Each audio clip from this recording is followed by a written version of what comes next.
Good morning, everyone. Welcome to the Town of East Gwillimbury's Committee of the Whole Council meeting, and at this time I will call this meeting to order. Please note that Mayor Haxon is absent with notice, and in her absence and in my capacity as acting mayor, I'll be chairing today's meeting.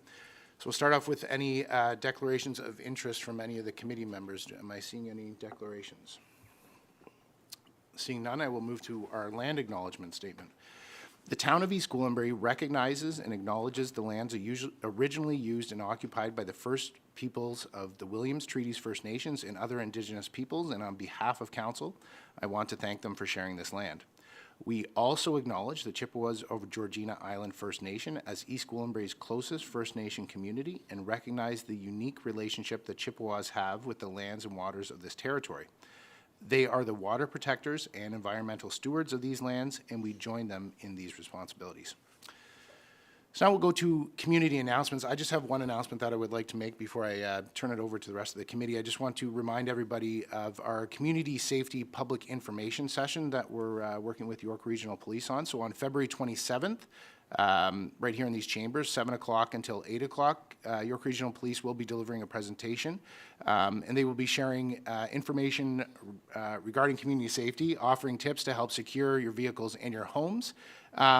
And the good thing about it is, too, it's not just for in-person. The event will also be accessible via live stream as well, so you can join virtually as well. So, any other, Councillor Foster. Thank you, Mr. Chair. I just want to remind everyone that, again, this year on February the 24th, Team EG will be supporting the Coldest Night of the Year walk, and those fundraising efforts will go to the Blue Door Shelter. I don't think we'll go to Richmond Hill and take part in their walk. I think we will gather together and we'll pick a location here in EG and we'll do a walk from there. So I encourage everyone to have a look at the website and support Team EG, or join us, and we'll get together for a walk and quite possibly solve all the world's problems and cause some more. Thank you. Thank you, Councillor Foster. Councillor Leahy.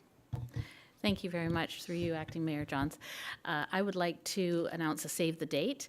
As the team leader for the Southlake Run, the annual Southlake Run, sponsored by Nature's Emporium, we are going to be having the run on April 28th, Sunday, April 28th, and we look forward to the presentation today from the Southlake representative, so please save that date.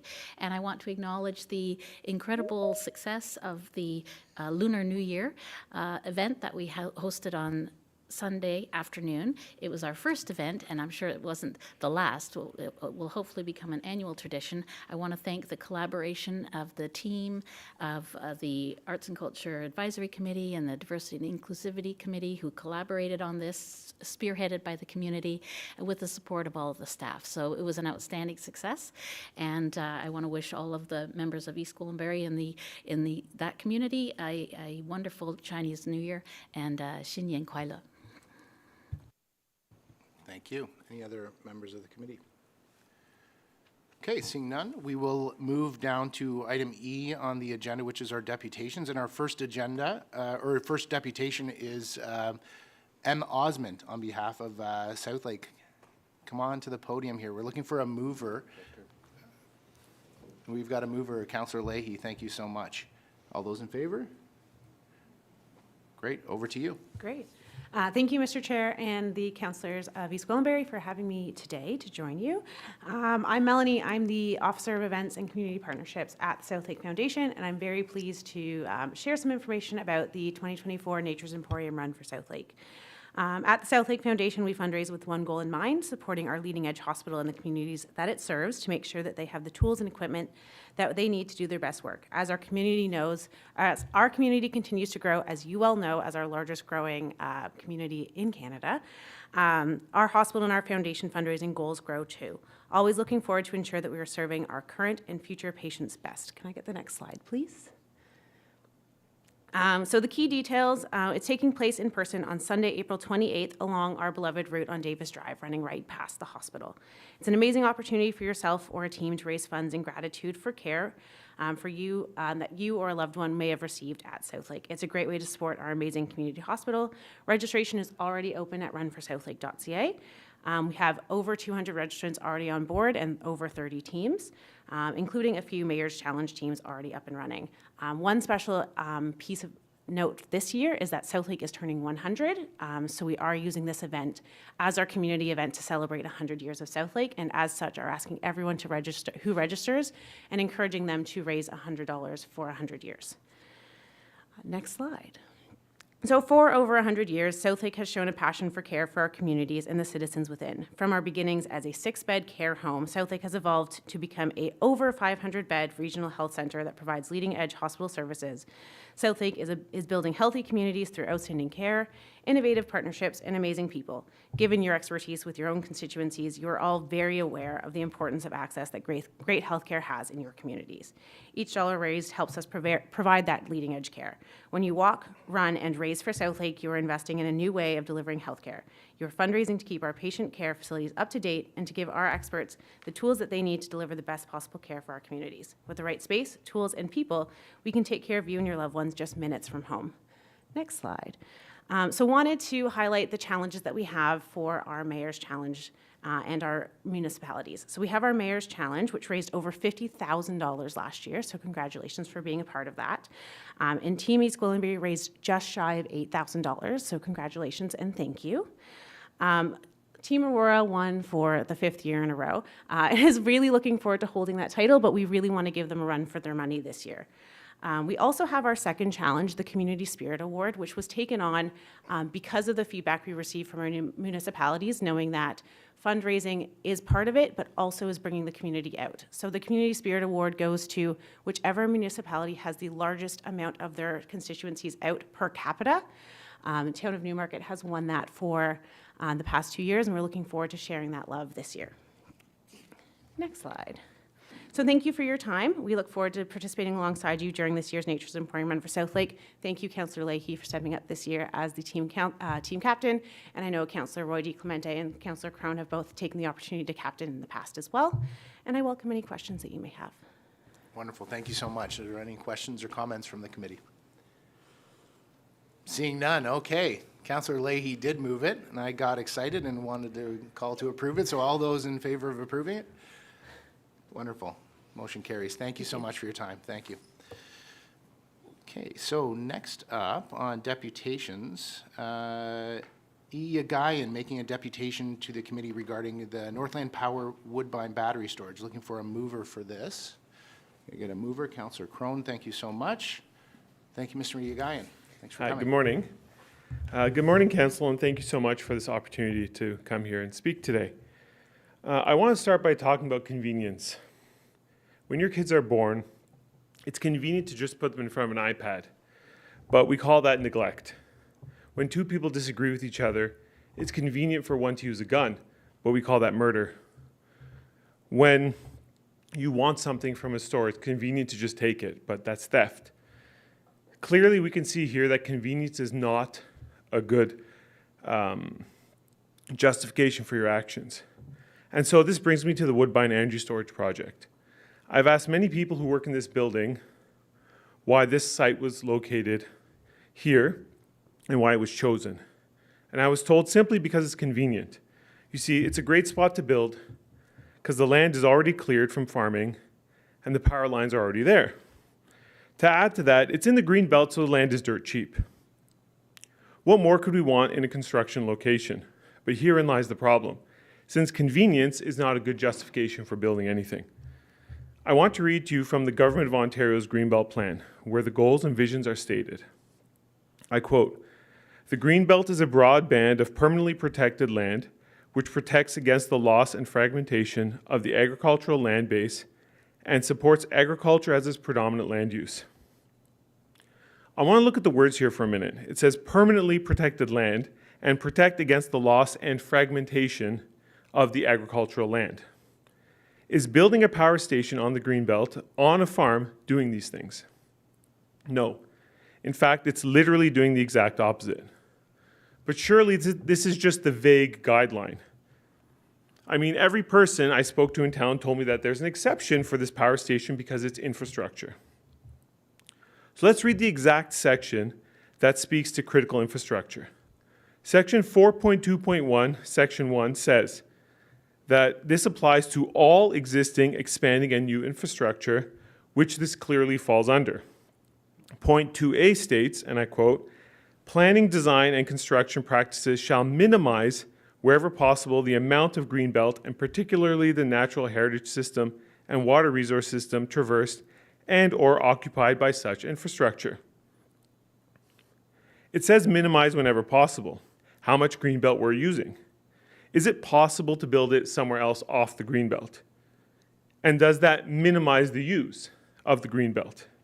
Point 2F states, and I quote, "New or expanding infrastructure shall avoid specialty crop areas and other prime agricultural areas in that order of priority unless need has been demonstrated and it has been established that there is no reasonable alternative." Is there really no reasonable alternative for the location of this power plant? Clearly, there are many alternatives, since the company that's building these is building them all over the province outside the Greenbelt. Notice, by the way, that there's no mention of money or convenience. Is it possible to build it somewhere else? Yes or no? That's all the law cares about. I could go on, but with only 5 minutes, that's enough to clearly demonstrate that according to the Greenbelt Act, this is an illegal build, since it does not meet the criteria outlined by the law. Just to be clear, it is not that we are against building power stations. Simply put, we want the law respecting the power station being built in the Greenbelt to be respected. I know the town values the environment, as on January 16th in this very room, the council discussed this very topic, and to quote from your presentation, the vision is to be a resilient and sustainable community that connects and protects and restores its environment. The town's 2022 to 2026 strategic plan literally has the word sustainability in the middle of its 5 pillars. And if we look at the pillars, one of them is environmental stewardship. I'm wondering, can someone please tell me how building a power station that violates the Greenbelt Act and goes against the town's own environmental goals is protecting and restoring our environment? It's great to have buzzwords, but if we're not living them, then they're just meaningless noise. So why is this even being considered? I've spoken to hundreds of people in the town and received hundreds of signatures on my petition, which I don't have with me today, and not one person was in favor of this. And almost no one had heard about it until I mentioned it to them. The people don't want this. They simply are being kept in the dark, so they can't protest. The town council has veto authority right now to stop this.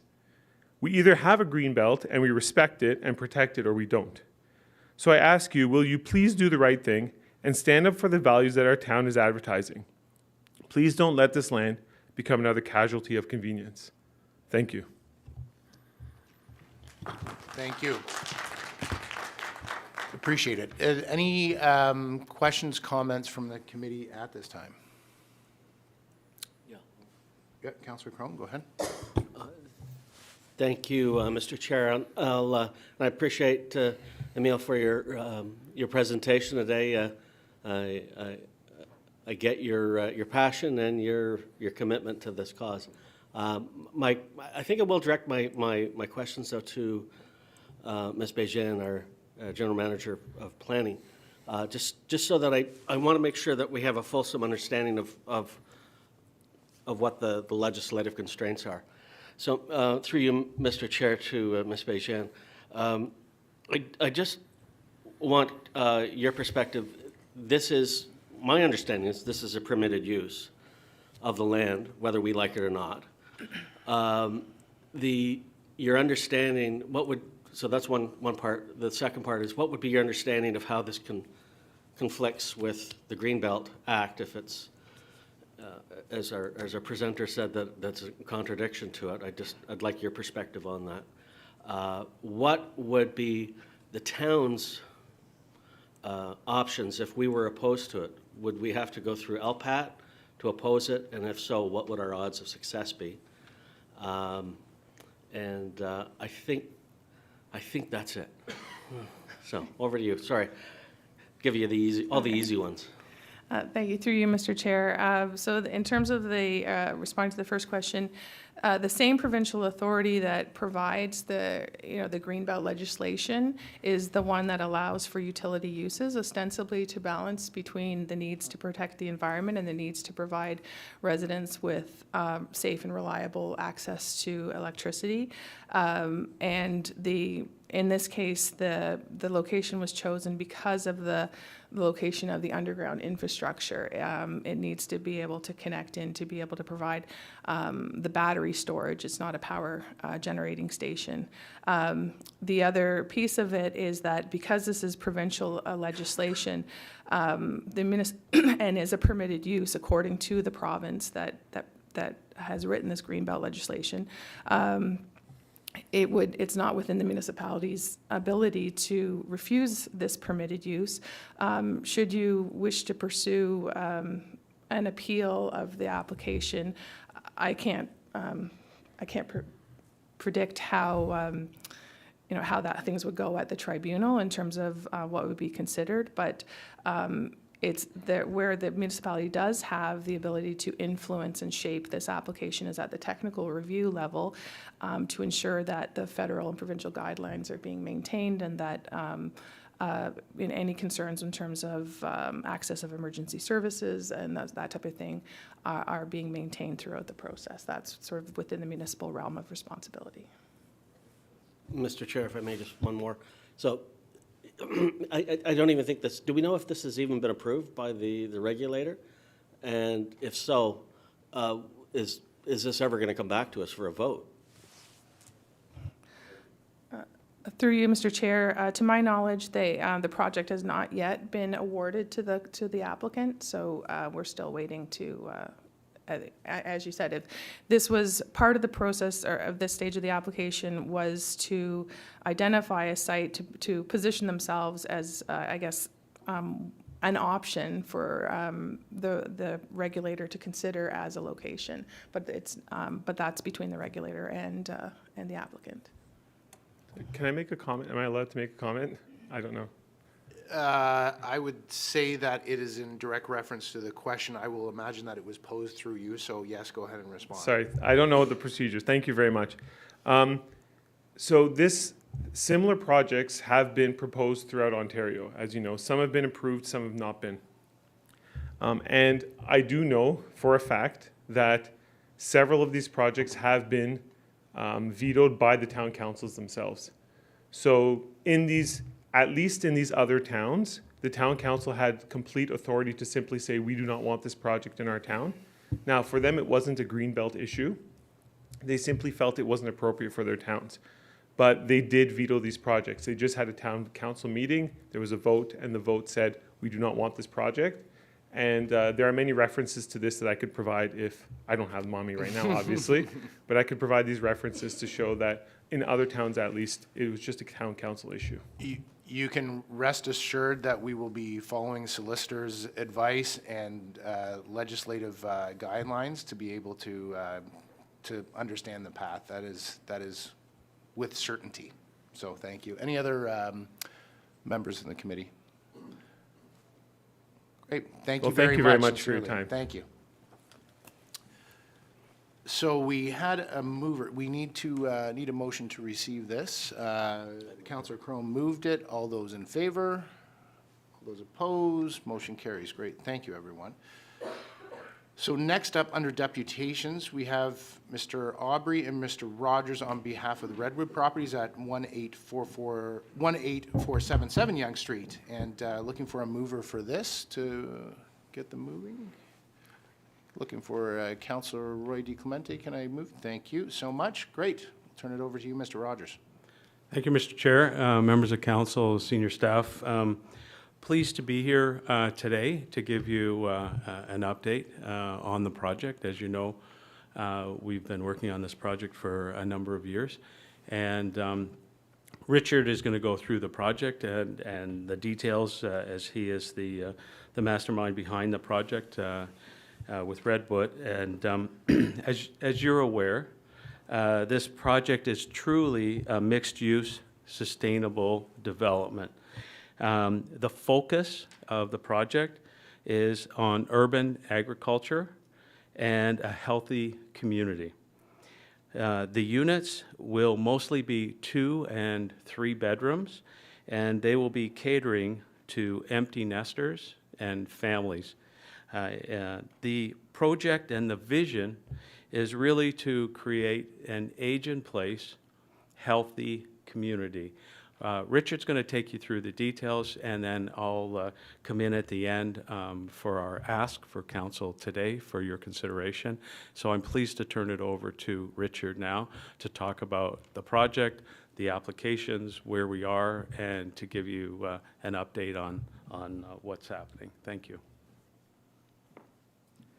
Thanks, Brad.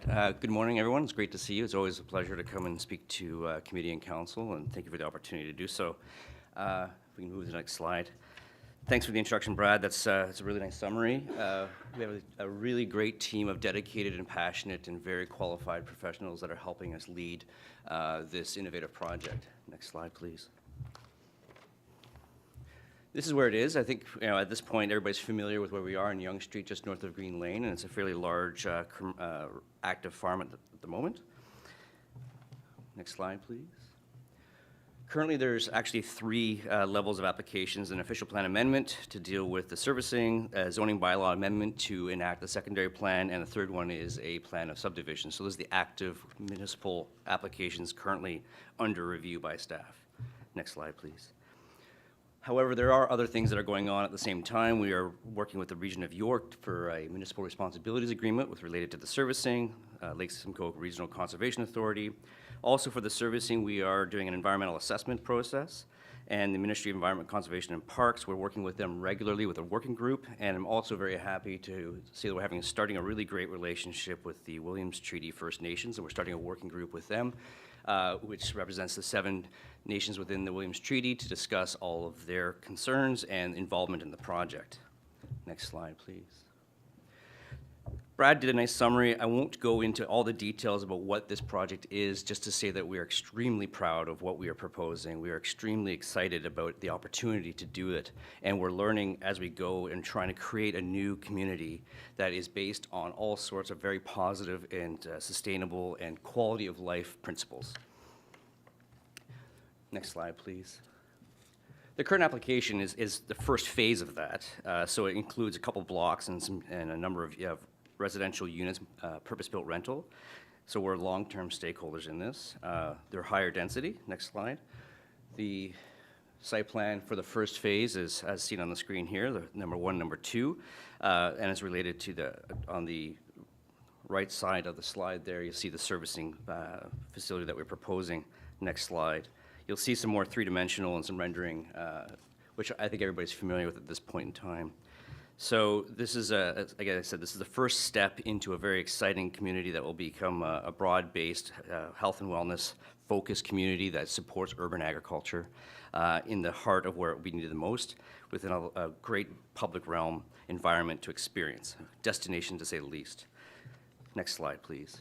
A bit of a sketch showing where it fits into the overall community as it gets built out over time. Next slide, please. This is a rendering of what it would look like. The buildings that are more colorful are the first phase. The ones that are a little more shaded out or whited out are the subsequent phases, which we'll establish as we move on. Next slide, please. Because of some of the processes that we are engaged in and going to engage in the statutory public review through the planning process and the environmental assessment, there's a number of public consultations that are going to be involved in this. We've already had some.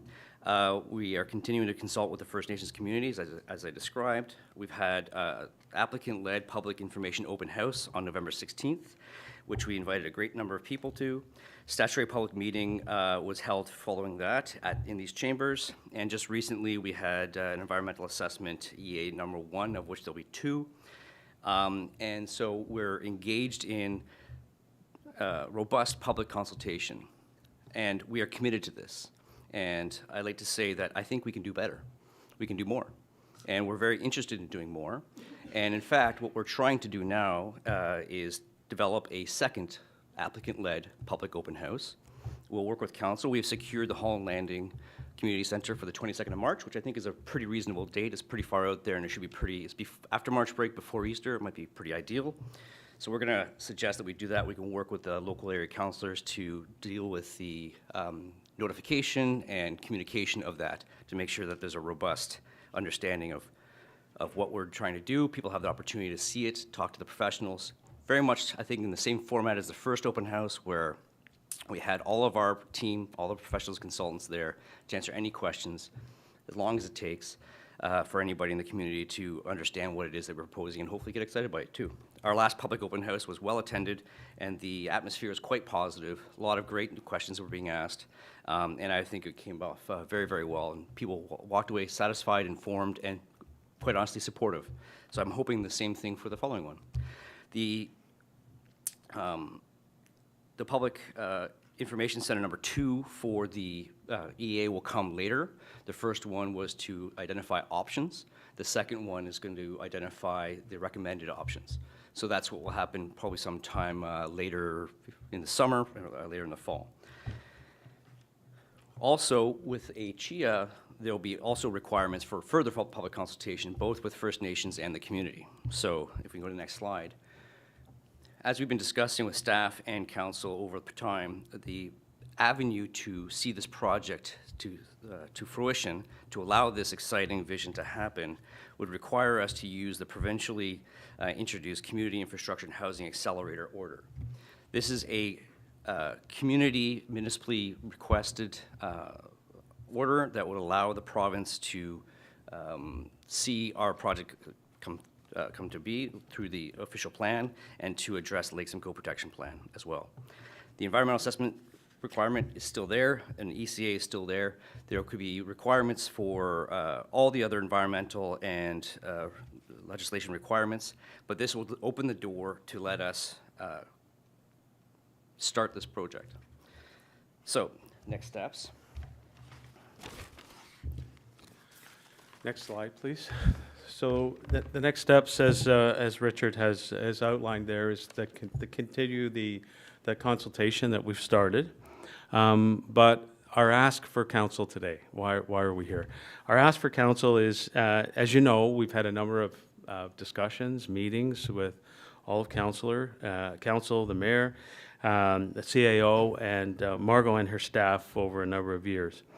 The province has created some tools to allow municipalities to realize growth and housing priorities.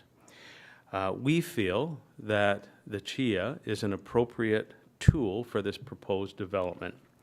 And with that, our ask is that council direct staff to prepare a report for review, to review our request, and to make the appropriate recommendations back to council in a timely manner. So our ask today is to refer this back to staff so that staff can come forward with hopefully a recommendation for a CHIA. Thank you very much for the opportunity to be here this morning, for Richard and I to give you an update on the project, and we're happy to answer any questions that council may have. Thank you. Great. Thank you very much to both of you. So I will open this up to members of committee if they have any questions, comments. Councillor Carruthers and then Councillor Crone. What's your coffee there? Yes.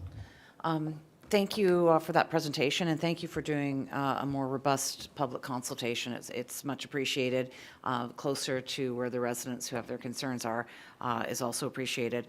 As far as referring this back to staff, it's my understanding that staff are already on this and will be coming back to us. So through you, Mr. Chair, to Ms. Yeghiaian, is this something that you need a resolution from council, or is this something staff are already working on? Through you, Mr. Chair, I think staff are seeking direction on whether or not it's council's wish to pursue the community-initiated housing accelerator program. I think that, I don't want to speak on behalf of everyone, but for me, it's, we want a recommendation from staff whether this is something we should be pursuing rather than us directing staff to pursue it. Councillor Crone. Thank you. Through you to our presenters, if we were to go the Chia route, this is ostensibly to fast-track things. What do we, from your understanding, what do we gloss over in order to fast-track things? What's the, what are the obstacles that we're trying to overcome here? Thank you, and through you, Mr. Chair, thank you for the question. It's a good one. The Lake Simcoe Protection Plan did not anticipate this kind of innovation when it was formed in 2008. And in our working group with the MECP, who created that plan, they see the attributes and the positive, and they seem to support our approach to the site servicing, which is restricted in the Lake Simcoe Protection Plan completely. And the official plans of both the region and the municipality follow that provincial plan exactly. So all three, there's one provision within the official plan of the town and the region, and there's 2 points within the Lake Simcoe Protection Plan that would restrict this innovation in this project in this entirely.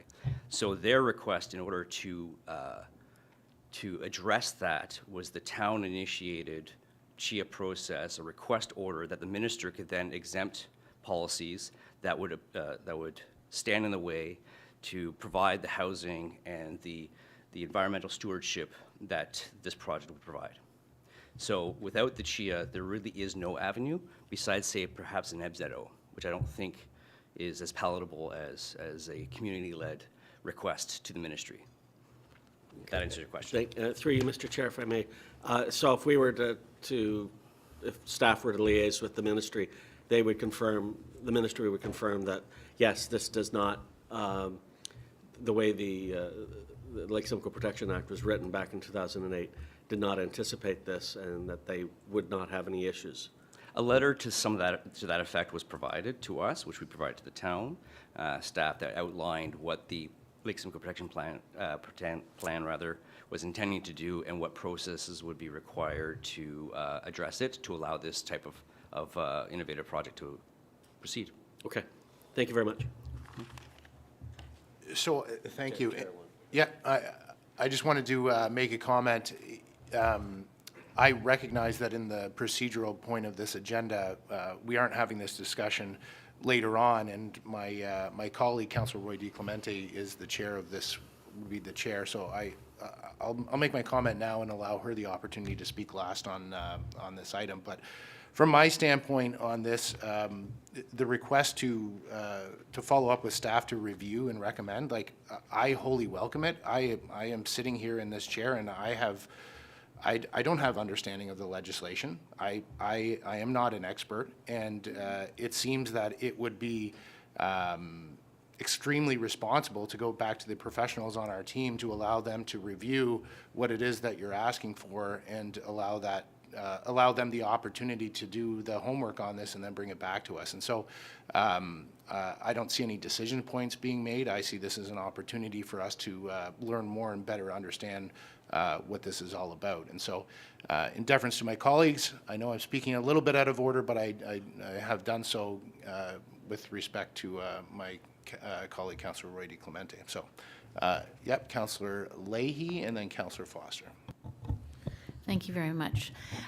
Having attended the public information session and seeing your models, I'm hoping that you would take this opportunity to elaborate a little bit on the health and wellness community that you are focusing on with the construction of this community, and what the benefits would be for the residents of East Gwillimbury, so that we can balance all of the pros and cons. Thank you, and through the chair, that's a great question. It's something that's very close to us and is part of the root of our passion, that we believe that through a community development, we can create an environment that is healthy towards people's mental, spiritual, community, and physical health. And we can foster a community that helps support all those things in an honest and meaningful way. So one way is creating a community that's connected to the active outdoor lifestyle, into nature, supporting and growing nature in a sustainable way, trying to get to as a sustainable approach as we possibly can. Another way is through health and wellness through diet and creating a zero-mile food diet.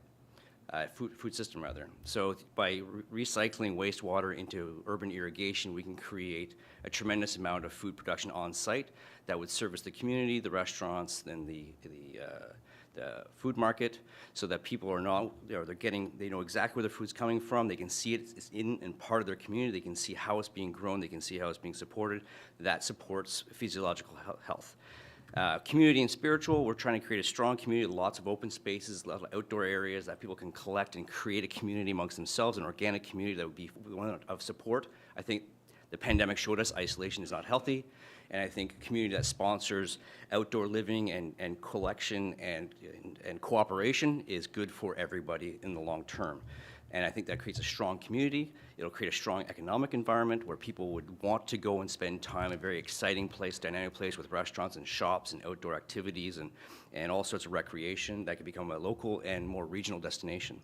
So from an economic growth perspective, we're here to support East Gwillimbury in the long term because we'll be at the center of it. This is a community that we will be stewarding for the long term. So we're the long-term stakeholders. So our success is your success and vice versa.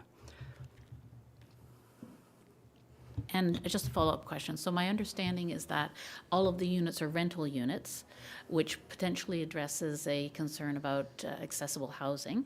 And I'm wondering if part of the report that the staff will be preparing, if they will be looking at how this project aligns with the criteria that we have already approved and set out in terms of housing development.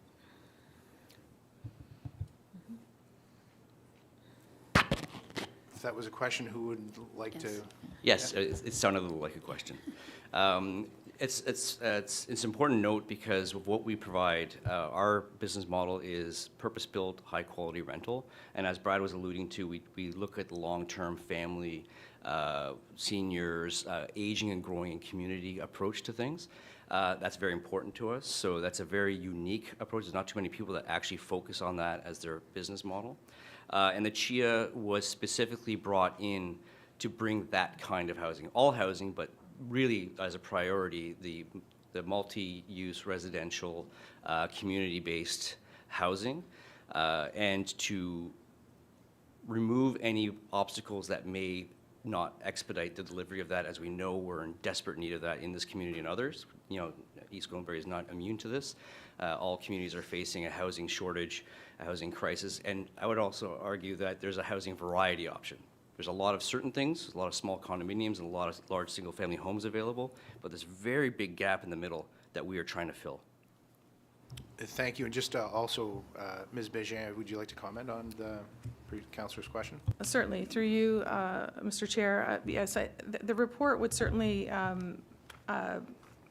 highlight sort of how the project potentially aligns with strategic objectives around diversity of housing stock. And I think it's also incumbent on staff to ensure that we also provide a fulsome picture of sort of the bigger infrastructure questions and what the potential impacts are in terms of plans to for the southern YDSX expansion and growth across the municipality, because we can't consider anything in isolation, but need to understand how this knits together with other development that is being planned and other growth.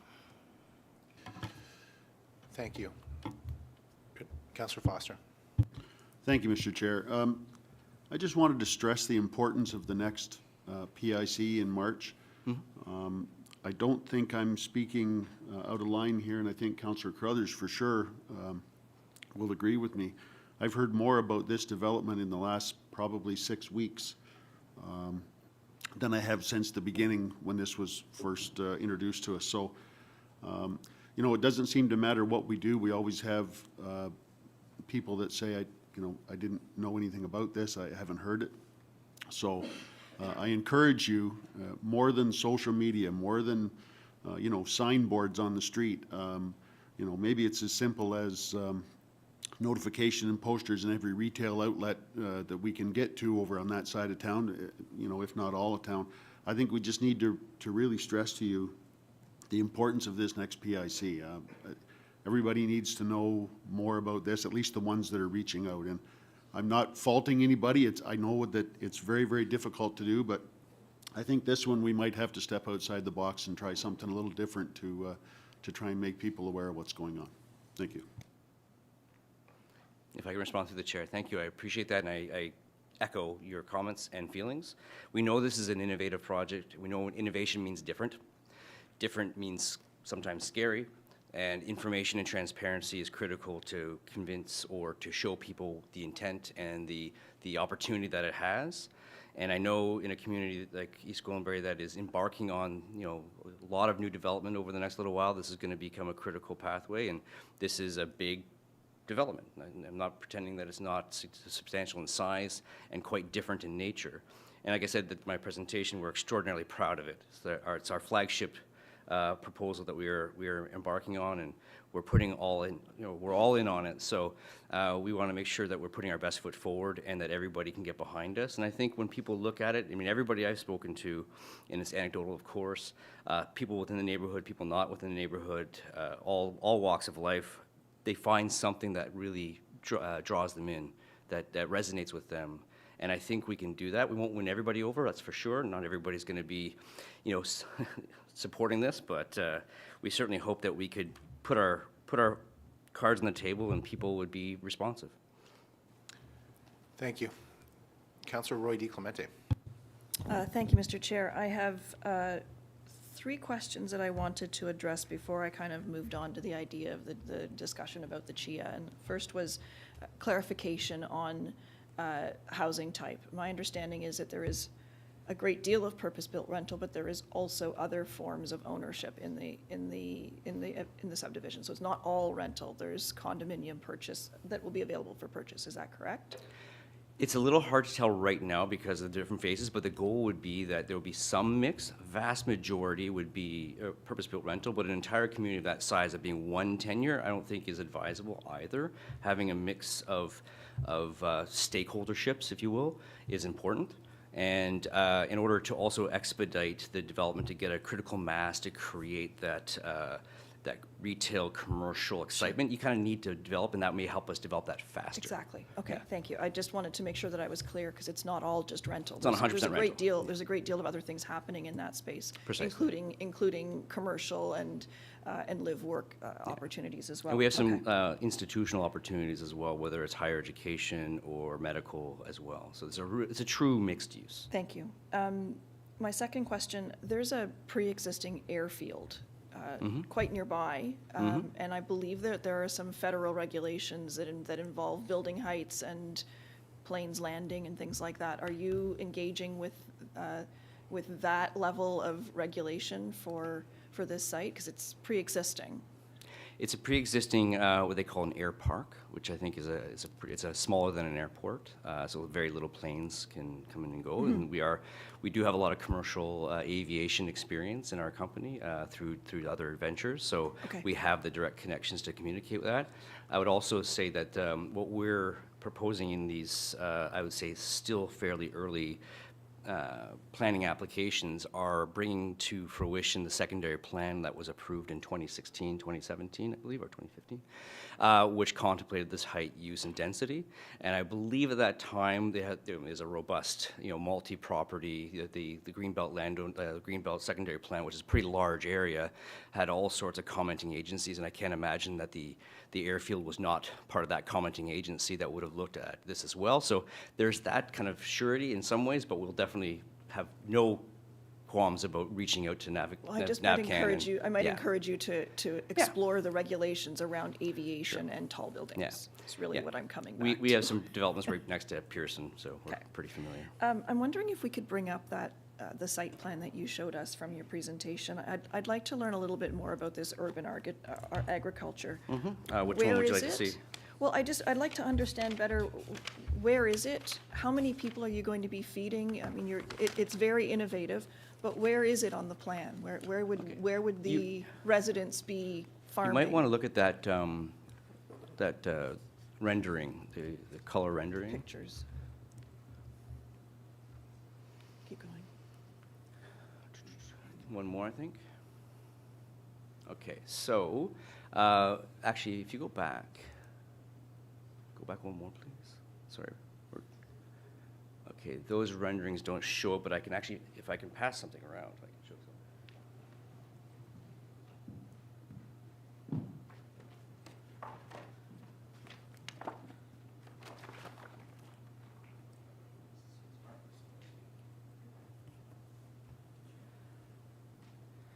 So through the wastewater, we're blessed with a lot of water that we're looking for ways to reuse in innovative ways that would create a positive impact on the site and impact the environment less.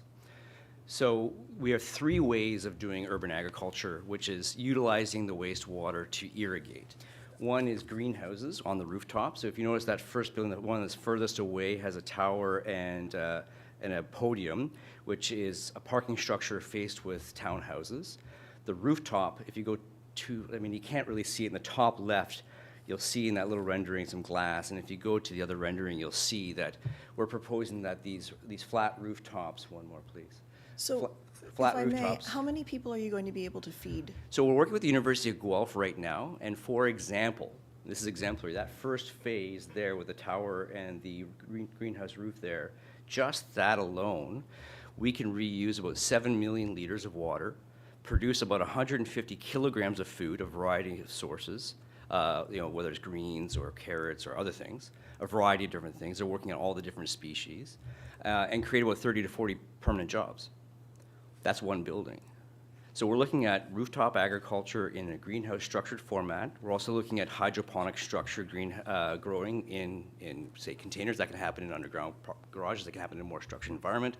We are looking at open air rooftops, which is the rendering I showed you there, which would be like vineyards or orchards and some grazing facilities on top of broader flat roofs. And also into the valleys, as we get close to natural heritage, we can have some more traditional regenerative agricultural aspects in there. I'm not speaking an attorney, we're exploring every opportunity. There is actually an Ontario company that does, it's called agrivoltaics. So I don't need to say their name, but they create solar panels and grazing of animals underneath, like sheep, underneath it, which we can use in some areas that are less developable, that are a little closer to the natural heritage area, that can create some restorative agricultural practices, which brings root soil and natural ecosystems back to life through grazing, and you don't have to spray any chemicals on them because they're being taken care of by the sheep. So we're looking at all these different opportunities to create both sustainability, less carbon footprint, and food production. Because I think they all go hand in hand. I don't think they're mutually exclusive. I think we always look at things in separate compartments, but there's opportunities to link these things together to support each other. So 150 kilos of food per year? Per that first building, yes. Okay, so you're not going to be, I guess what I'm trying to understand is this a development that is actually going to be feeding all of the people who are living in it? And it doesn't sound like that at all. It's No, just, I think that would be aspirational or it's more utopic. experimental at this Yeah. point, is what it sounds like. Well, what I can argue is that through this review, we believe our hypothesis, and we think it's very strong, is that we could actually produce more food after development than its current use when it's a farm. Okay. I think you've said that to us before. I Thank have. you. So, if I may move on, Mr. Chair, to the question of the chia. Your site, when you first came to us, I think we were falling over ourselves with salivation and so on, because it didn't require an OPA. It met the requirements of the secondary plan, and it was delivering on those housing issues. As we've gone through this process, we've discovered that there are some pretty significant hurdles for you to overcome because you're the first and you're trying to be innovative. Your presentation notes that you need a municipal responsibilities agreement with York Region. It sounds to me like that has to do with the servicing aspect of things. Purely. For me, I look at this location, we all agree that that's a great spot for density, and that's a great spot for, because it is transit supported, it's along a corridor and so on. That's also where York Region is going to be investing in infrastructure in the very near future. Why wouldn't you explore, given that you have all of these other experimental and innovative features of your plan, why wouldn't you explore an interim servicing solution and then connect in a traditional fashion to the pipe that York Region is going to be running past your site, which would then obviate the need for an official plan amendment, an avoidance of the Lake Simcoe Protection Plan, and no chia? Why wouldn't you just do that instead? It's Because a great- let's get you started. Let's get you in the ground, find an interim solution, and get you started. Great question, and I'll answer that by saying we have chosen the hard path. There's no question. We could have easily taken the path of much less resistance, which is do nothing and wait for a pipe to come to us. That pipe will travel through York Region, all the way down through Peel Region to Lake Ontario. We can connect to it. We'd be done. And we can transport our wastewater several kilometers away to another lake and not have that be somebody else's problem. And I think we all recognize that innovation comes from necessity. We looked at this site. We first proposed a multi-mixed-use, high-density placemaking facility to this town in 2013. We said, okay, what can help us get it there faster? What can we do to make it actually happen? There is no servicing available. We'll have to wait. We all know the need for this type of housing. We all know the need to create some opportunities for attainable and housing options. So we can wait and not be part of the solution, or we can do something that will help us become part of that solution. And through that, we said, well, what would we do if we had to do it ourselves? If we were to take the ball and figure it out and run with it, we can use new technology built in Ontario, proven many locations of it, put it in there, and that creates a new problem. Now we have water. What are we going to do with that water? Well, let's make some reuse. What can we do? This whole area is very farming. This is a breadbasket of the area. Why don't we contribute more sustainably to that? So create an opportunity. That created this idea of health and wellness, added all these connections of sustainability. We can just do a standard built form mixed use environment like any other in several decades. Or we can do something that can really be innovative, become an example of how to build in the future, to create not only a variety of attainable housing options in an environment that creates economic growth, health growth, community growth. So to me, it's a problem, create an opportunity, create more opportunities, and create a vision. We support that vision. Just hooking up to a concrete pipe that's going to take it 40 kilometers away is not part of that vision anymore. Thank you, Mr. Aubry. Through you, Mr. Chair, I had a question. I'm not sure whether it's Ms. Bégin or Mr. Molinari. There are wastewater development charges that would be not being paid through this. What's the value of those development charges? Do we have a sense?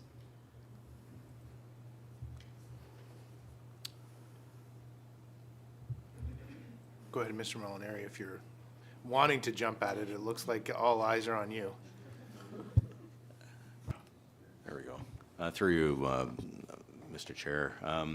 I don't have an exact value, but it is a fairly substantially sized building, and as a result, the development charges that would come out of that would be fairly substantial. It wouldn't be insignificant. Is probably the best answer I can give you right now. Thank you, Mr. Molinari. Could I Thank you, respond to Mr. that? Chair. I think that's answering my questions at this time. Thank you. Okay, so if there's no other questions or comments, we do have a mover for the motion, but we also have a request from the deputant. And as I did say earlier, this is not a decision point discussion, even though we continue to collect information. I personally am wanting to understand what this legislation is all about, and I would love to have the staff allow us the opportunity for us to better understand what it is that what is being talked about. So, Councillor Roy D. Clemente, you did move that, but I don't know if you'll be entertaining any amendments. In my opinion, or my position, is that we've received information from staff about CHIA as part of their reporting on this project, and we, at the time, chose not to pursue it. We're being asked again by the applicant for what is essentially a community-led MZO.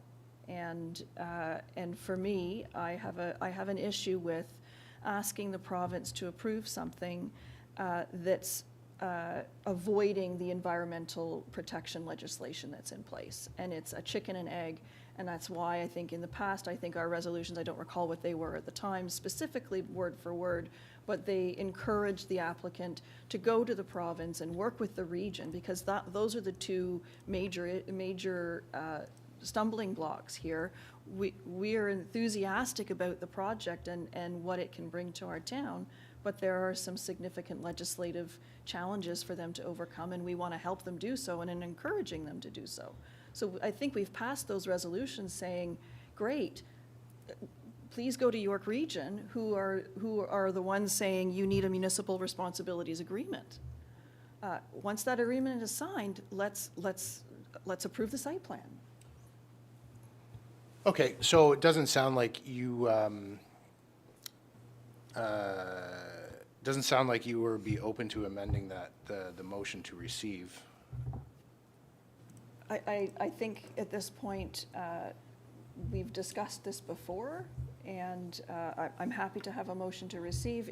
If members of committee want to put a second motion on the table to ask staff to do something more, that's fine, but at this point, you've got a motion to receive on the floor, Mr. Chair. Yeah, so let me just address that. So obviously, I'm going to vote to receive it. I would like to then introduce a new motion after that motion, because I just don't feel like I have all the information. And I think that if we as a council feel like we have all the information, then we should support not asking staff for more information. But I know me sitting here today, I don't have all the information, and I don't feel that that I've been able to have that presented to me. And the fact is that this is not a decision.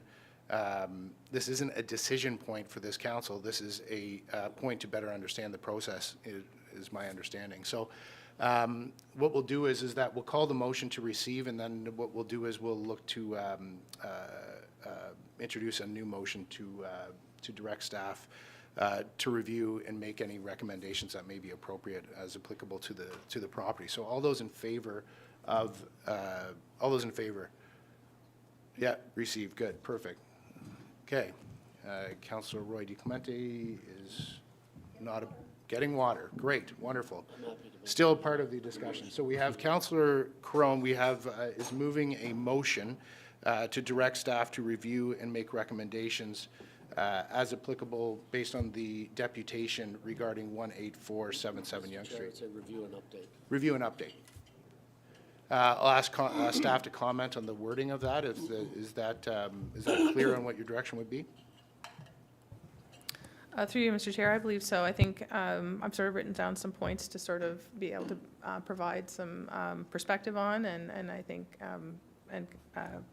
we're happy to do so and provide some sort of the full context of this consideration.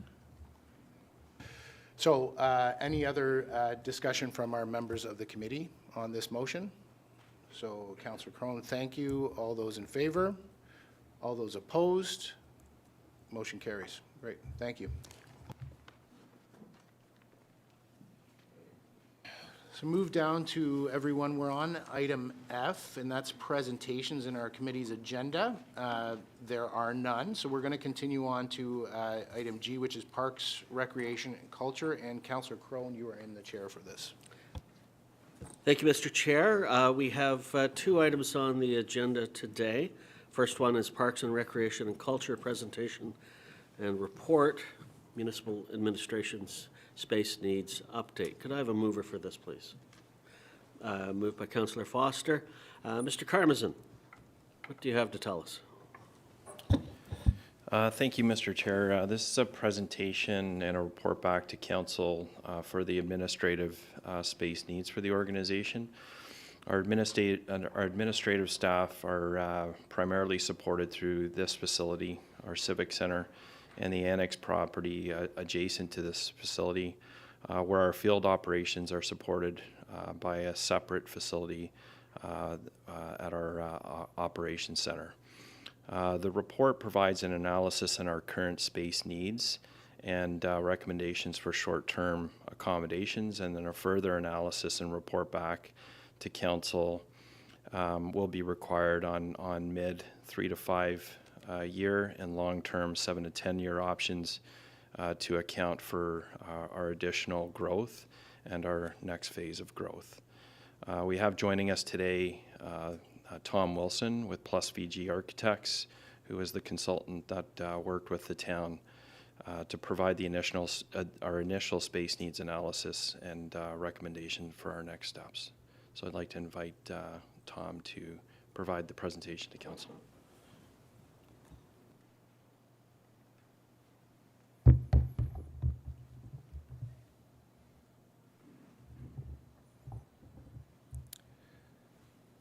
Thank you, Mr. Mayor, or Mr. Chair, and members of council for having me here today to speak to you. Next slide, please. So our agenda for the presentation today is we'll do an overview of the work plan, what we identified as priorities and outcomes, and then give you some feedback on our observations of the portfolio, and then potential options and next steps that we are recommending to the town. Next slide, please. So the work plan began with a portfolio assessment. We looked at a number of buildings within the town. That includes this building, the annex, the Heritage House on Leslie Street, Fire Station 2-4, the Operations Center, and the East Gwillimbury Recreation Complex. After analysis of those buildings, we did a space needs assessment where we interviewed leadership for all departments of the town to understand their staff and space needs requirements, and including future growth projections. And out of that, we developed what we call a functional program, which gives us an output of area requirements required for the administrative staff within the town. Step 3 of the work plan was an analysis of different alternatives that might be suitable for the town, and step 4 was to then shortlist and develop options for further refinement. Next slide, please. Previously, we asked leadership team to identify the top 3 or 4 most important outcomes. And what we heard was the priorities and outcomes for leadership were, first off, meeting functional needs such as growth, staff productivity, et cetera. Number 2 was maintaining team cohesion and a positive organizational culture. The third priority was accessibility and inclusivity for staff and the community. And finally, the fourth priority was supporting excellence in customer service and citizen engagement. So those were the drivers that we identified from leadership that informed this study.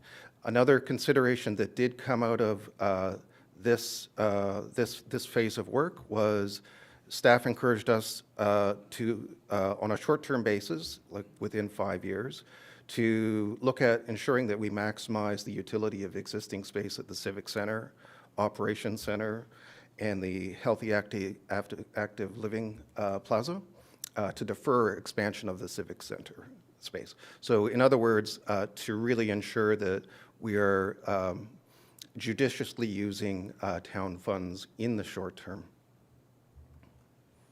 Next slide, please. So as I said, one of the steps in our study process was to develop a functional program. This is a summary which breaks down the administrative requirements for the town by department and by component. And the template you're seeing up here right now compares current state with that model template. And what this illustrates is even today, with the staffing complement you have, the needs they have for support spaces such as meeting rooms, printing spaces, those sorts of things. Just at the departmental level, the town is already sitting in deficit in comparison to what we would model for a new civic administration building.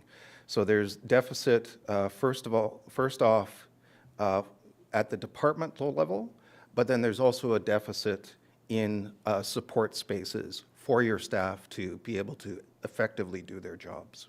This is current state. Next slide, please. We then took the same approach to model future growth. So this is the 10-year horizon of projected staff growth. The modeling is based on anticipated growth in the community generally and the resultant services that will be required to continue to deliver services effectively to all of your citizens. What we see here is that the variances, the deficits in space allocation for administration simply continue to grow over time. So on the 10-year horizon, we're seeing a deficit of approximately 7,100 square feet just for departments, and again, still a deficit on support spaces of about 4,500 square feet. In addition, this modeling, this comparison was done including the area associated with the annex building. We understand that that is a building that the town is looking to remove from its leasehold properties, so that will only increase the deficit that we're looking at in the current and in the long term. Next slide, please. So this is just a summary of staff and seat count as it sits today. Currently, for administrative staff, the town has 92 seats available. There are currently 94 administrative staff. So today you're in a deficit. That is being managed through some modest desk sharing currently. And then if we look at the future staff count, we were projecting an increase in staff of 28 administrative staff over a 10-year period, which brings us to a total of 122. So you can see that there is a clear deficit in seating on the long-term horizon here. Next slide, please. And this slide just gives a summary of what your requirements will be over time. So current staff of 94, future staff an addition of 28, for a total of 122. And then we also looked, as part of this, we looked at your remote working program, and I'll get to that in the next slides, to see what impact hybrid working has or could have on staff accommodation for the town. The number I'd like to focus here on is on the right-hand side, the third line from the bottom that says 157 square foot per staff average area. This was the kind of summary total of the future growth and our projected area requirements, 157 square foot per staff. And I can tell you that through the municipal work that we do in comparison with other municipalities across southern Ontario that are of this size, what we would suggest is that a benchmark is typically in the range of 150 to 190 square foot per staff in a 1-to-1 staff to seat ratio.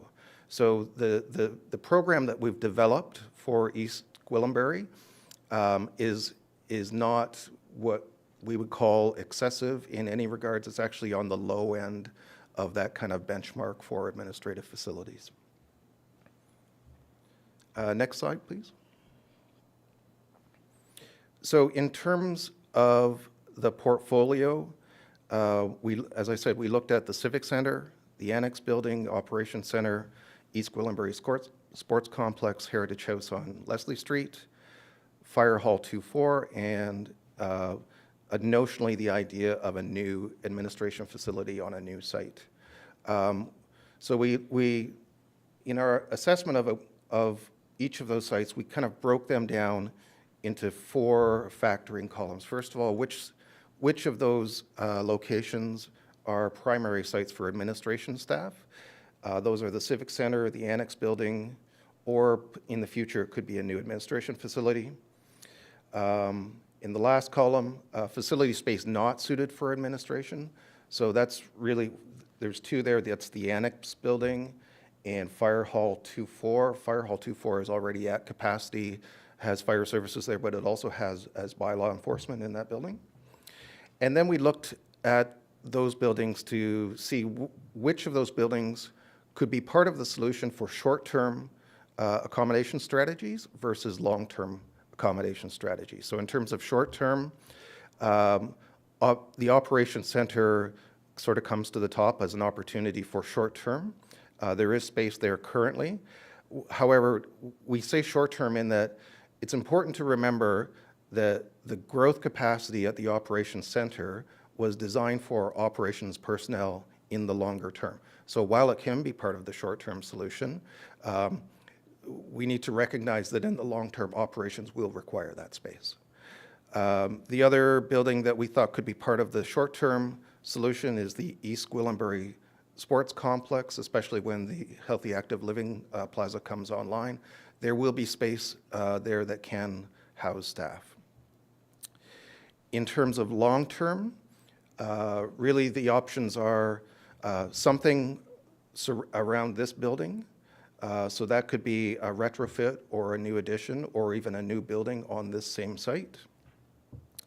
The long-term for operations, to a lesser extent, mainly with respect to hoteling capacity for administration.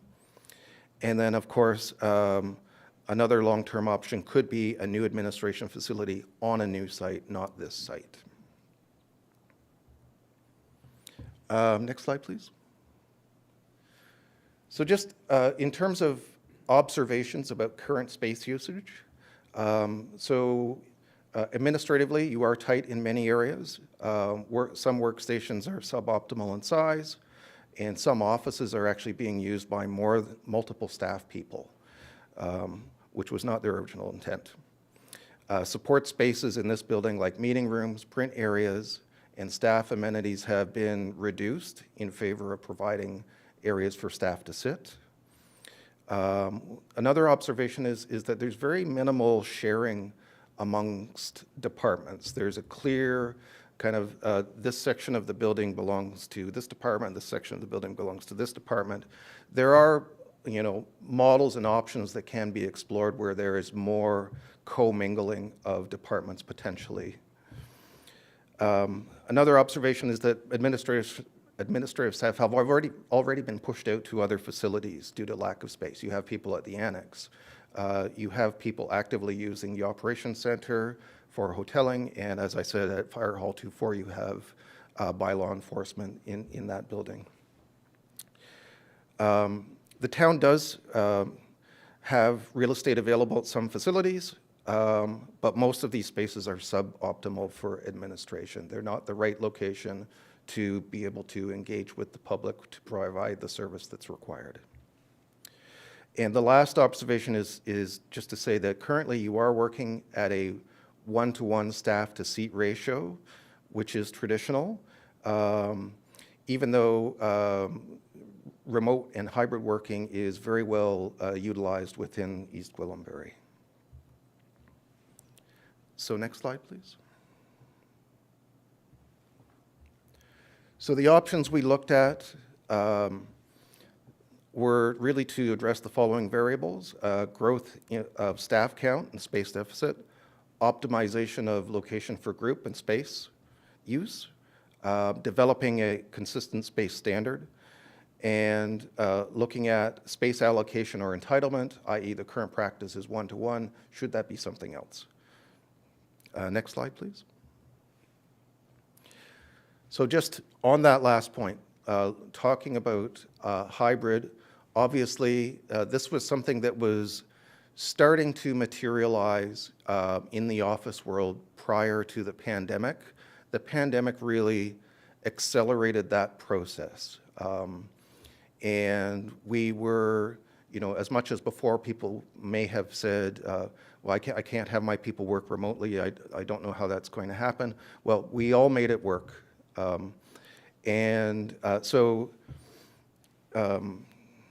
What Statistics Canada have said that 40% of jobs can be performed remotely in Canada, but in 2016, only 4% of jobs were remote. By April of 2020, in the throes of the pandemic, we were at that 40% of jobs being done remotely.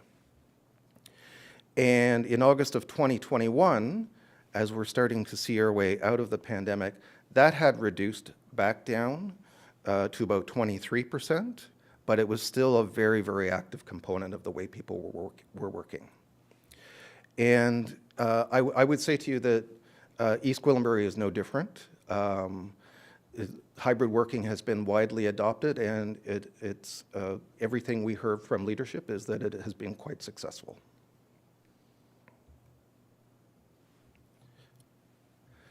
So just in terms of your existing policy, you already have a hybrid work policy in place, and it's working well.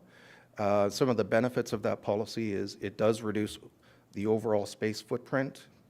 It is a method for capital cost avoidance by repurposing existing footprint. You have continued to be successful at maintaining quality service delivery, even though you are working in a hybrid environment and have people working from home. For staff, it represents an improved work-life balance, which makes you a top talent attractor and also retention of top talent. And finally, the last attribute that we sort of landed on here was that it does decrease your carbon footprint. It's less commuting. It's less building footprint area that you have to build out.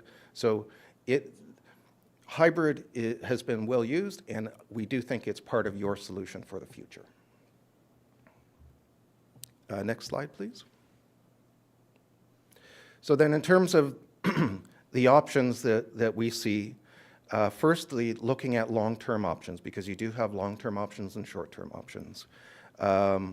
Based on an expansion based on a one-to-one staffing allocation and an addition at the Civic Center, a new building at this site, a new building on a new site, and the fourth option, which we considered but did not recommend pursuing, was renovation of the existing Civic Center. This option imagined sort of extensive move towards desk sharing, which would mean major renovation throughout this building to make that happen. It would be quite costly and disruptive, as all staff would have to move out for the period of the construction. So we felt that from a cost effectiveness point of view, this is not really a good long-term solution for you. Now, as I pointed out at the beginning, you do have space pressures currently, so there is the need for a short-term solution as well, and this is within the 5-year time horizon. So that solution is really, the thrust of it is really about moving administrative staff to alternate locations. This could be done by new leased office space, which is an option but not necessarily optimal given the costs associated. Hosting administrative staff at the operations center, that could be adopted in a more robust fashion. And also hosting administrative staff at the sports complex once that building becomes surplus. And the second item that would work in tandem with all of those options is to further develop and maximize the use of desk sharing and office sharing program that you have currently operating today. Next slide, please. So in terms of next steps, this is really kind of next steps and recommendations for the town to develop an East Gwillimbury space expansion short and long-term options, work on both of those paths simultaneously. To develop short-term strategies for the operations center and the sports complex. To terminate the annex lease through this process. That building does have significant issues with it. There are safety concerns with staff at that building. It is also a fairly costly element in terms of your budgeting. So we don't think that is a good building to be in short-term or long-term. And then in terms of, and then the next item was to develop long-term options and costing. So that would be some additional diagrams and some high-level costing for doing something at this building or something at another location. And then to take those long-term options and review those with our project sponsor, who is Aaron, to down select to a preferred option. And this is really to get you to a long-term roadmap for space expansion for the 10-year horizon. And then to take those concepts developed and develop them further for a preferred option. And with that, I will say thank you and take any questions that you have. Thank you very much for your presentation. Anyone from committee have questions for our presenter? Councillor Carruthers, then Councillor Johns. Go ahead, Councillor Carruthers. Thank you, and thank you for that presentation, that really deep dive. It paints a very interesting picture of the challenges we have going forward. Slide 8 that talked about council, it said that we currently have 8, but we really only have 7 plus 1 in the future. So I was just a little confused around that, exactly who's counting.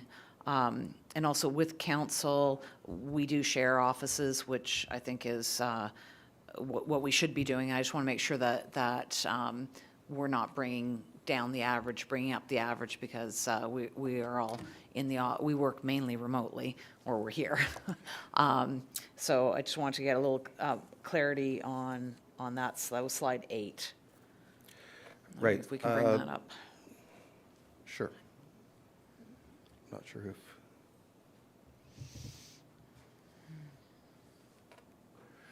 So seat count today is 8, current is 7, future is 1. So I'm assuming that we're talking about 7 members of council plus our EA, Gina, and then we have another one that's being hired imminently. So we should really be at 9 right now, and I would think in 10 years we might be adding one more, which would put us at 10. So I'm just thinking I'm not really sure where those numbers come from, or the seat count today versus current. Okay. Yeah, certainly. Through you, Mr. Chair. At the time when the data was gathered, it was to add on one additional support in addition to the council EA. So this was at the time when the data was gathered. So that certainly could have been adjusted. I know with the budgeting process there was consultation and consideration of adding one additional for this year. So that would not have been included at that point in time. So this was looking 10 years out. We've just protracted that, and now we're looking at it in 2024. So in the next 10 years, we may, to your point, require additional support staff in council admin. Mr. Velchich, you wanted to add something as well?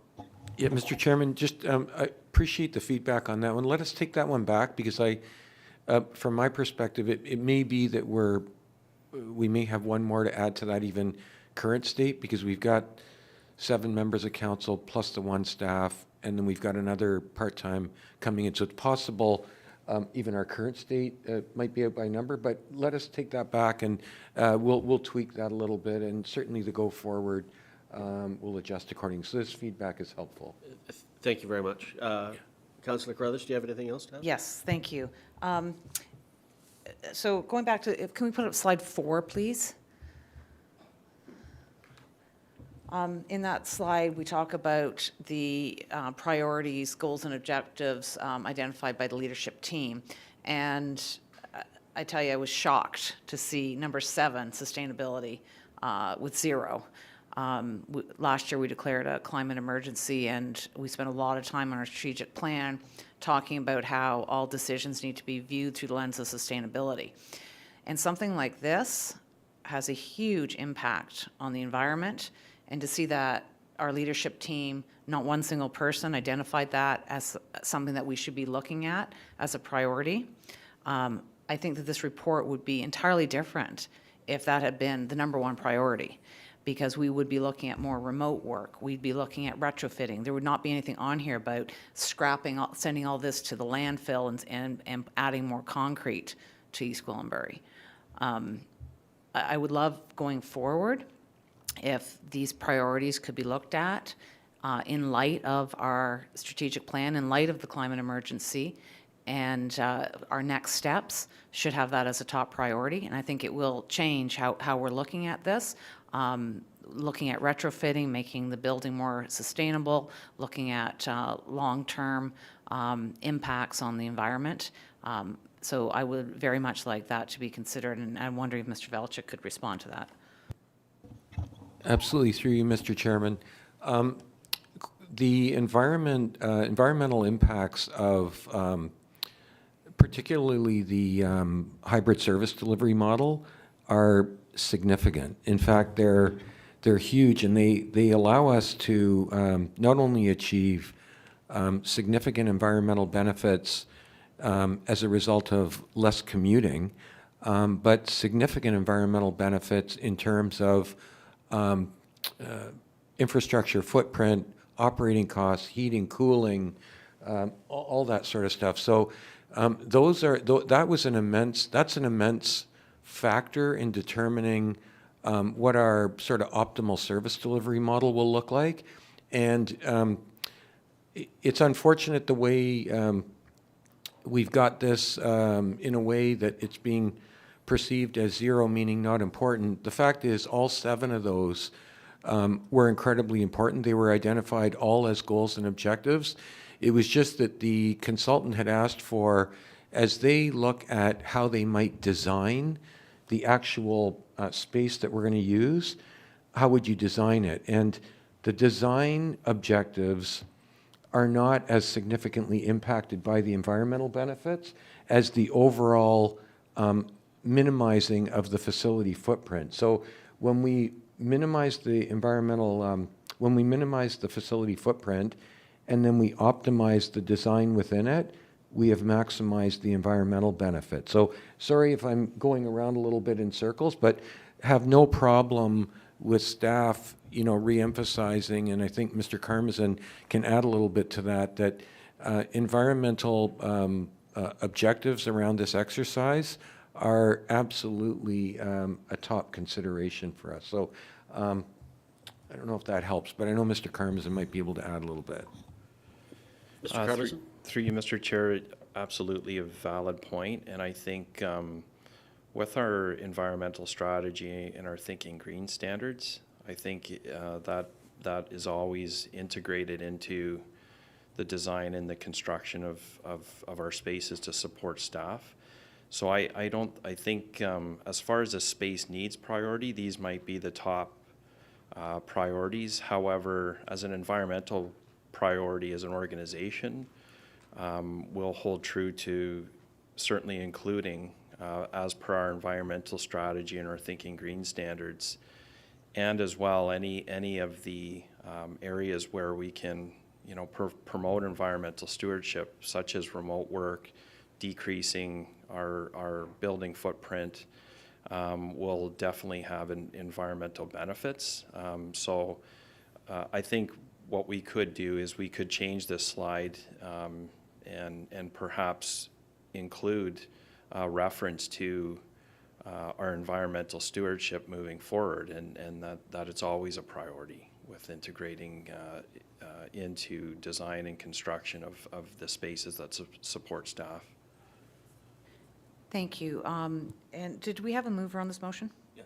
Okay, because I was wondering about adding to the third part of the motion that with the report back that we have it through that sustainability lens as per our strategic plan. Councillor Foster, are you okay with that? That you moved? Okay, thank you. Mr. Velchich, you had something to add? Mr. Chairman, just one further point on that. I think that's a great suggestion, and the sustainability lens is absolutely, there's an environmental lens, there's also a financial lens around sustainability, and then there's a productivity and service delivery lens that we look through that are all part of that. But I think the sustainability piece has a pretty broad application, but absolutely environmental is a big part of that. So thank you for that. Okay. Councillor Crothers? That's good. Okay. We have next up Councillor Johns, and then Councillor Roy DiClemente, and then Councillor Leahy. Great, thank you, Mr. Chair. I just wanted to say, at a high level, I agree with I will say the short term where it talks about the opportunity to lean in on the touchdown spaces and hoteling heavyware. And I just want to also call out, there's the benefits of having staff within the operational centers as well, to be able to dialogue and have real conversations that aren't removed from the day-to-day. So as long as there's the opportunity to accomplish the task but still be even more connected, I think that's a big deal. I also think it would be a bit bonkers for us to be exploring kind of new builds at this time. I think that, we used to be able to write a shopping list and go to the grocery store and buy what's on the shopping list, but we don't build shopping lists now. Now what we do is we say, I have $100, I'm going to the grocery store. And I think that as a municipality, if you walk into our community centers or our open spaces and you see vast open spaces where lights might be turned off, and you got to think to yourself, why can't we do these retrofits to be able to allow for these touchdown spaces and not be building? So I think that the more that we can do that, consolidate our existing spaces, I think that's great, and I think it very much aligns with where the residents are and what we need to do to deliver our services. And then the last point I want to make is that at a high level on the long term, I didn't see it in here, but I would like to challenge our senior management team.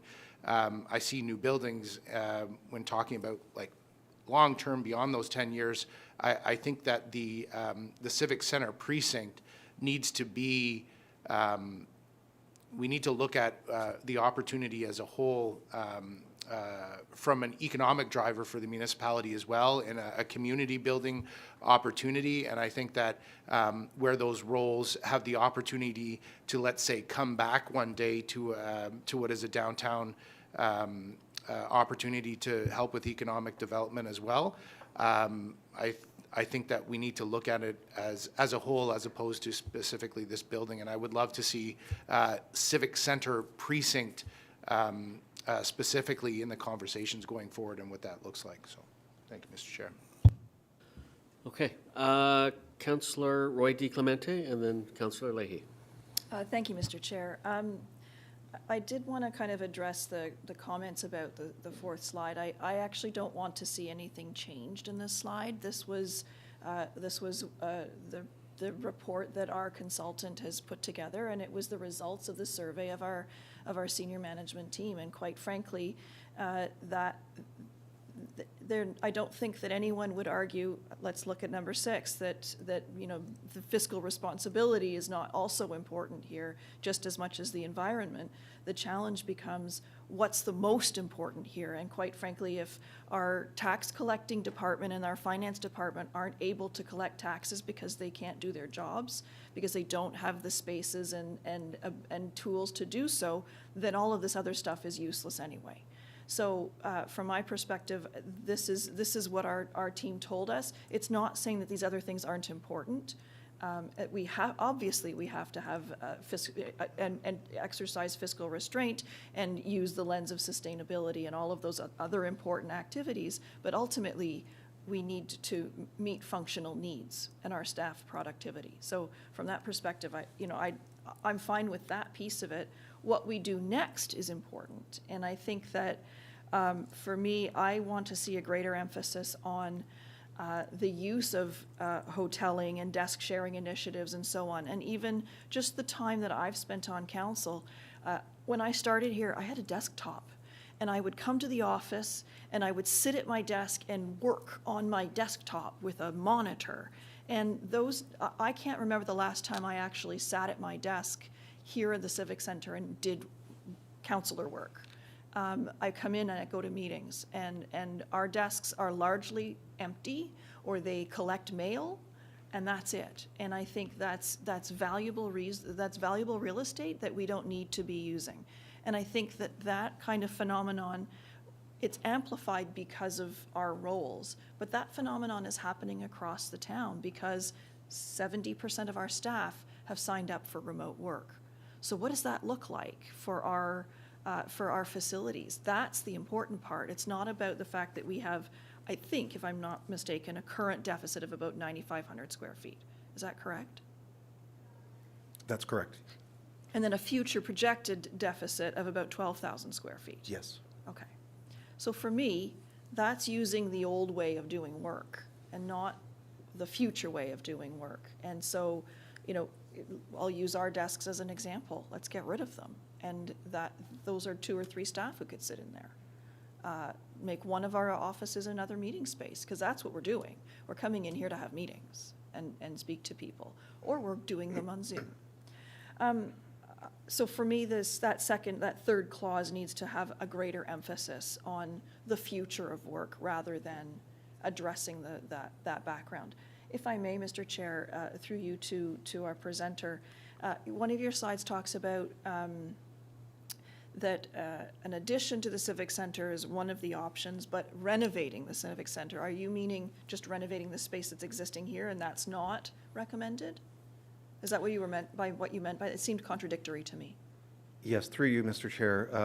Yes, in looking at the options, to do a very major renovation within this existing building would mean a new furniture standard. It would mean removing partitions, making more of a flexible open office environment. It would mean changing the mix of spaces you would have. So you would, while you would have more hoteling type workstations, you would introduce small meeting rooms or kind of like phone booth meeting rooms as well. So it's a different furniture model than what you have currently. But our take on that is that would mean a quite extensive renovation of all of the office space that you have currently, which would be, in conjunction with that, it is introducing all of your staff to desk sharing, right, and disruption.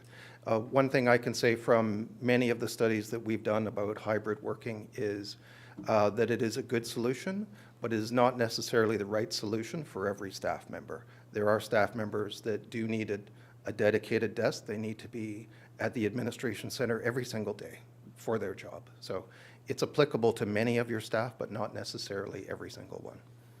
Thank you. Councillor Leahy. Thank you very much, through you, Mr. Chair.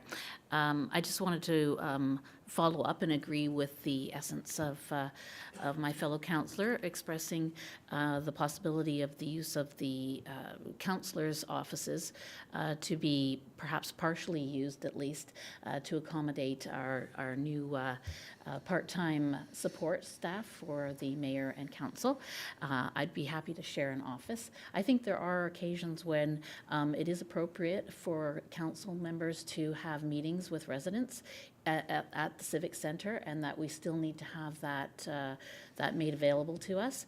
But I would like to address 2 important assumptions that were made in the process of the production of this report. And the first is that our staff count will be increasing from 98 to 122, which you said approximately you were estimating. And I'm concerned about that increase in staff, because staff we have excellent staff, qualified staff. They do a great job. However, moving forward, staff is the greatest salary, and in terms of our budget, it's the greatest number on our budget of taxpayers' dollars is to go towards salary for staff. So I think we have to be cautious about the number of staff that we're adding to this equation in the future. But even more importantly, the statistics that were being used are from 2021, and we are now in 2024 and post-pandemic. And while statistics were showing at that time that people were productive in their remote and hybrid system of working, I feel as a councillor, I do not have the data, and I would like to see that before big decisions are made about how we change our space assessment, I would like to have more information about our staff members, how many days a week different staff members, whether they're behind the scenes and they can do their jobs remotely behind the scenes, or they're on the front line. The studies that I have been reading and made aware of are indicating that, in fact, at this stage in 2024, productivity is starting to decline, and that there are different, it's an evolution of the ideal hybrid model.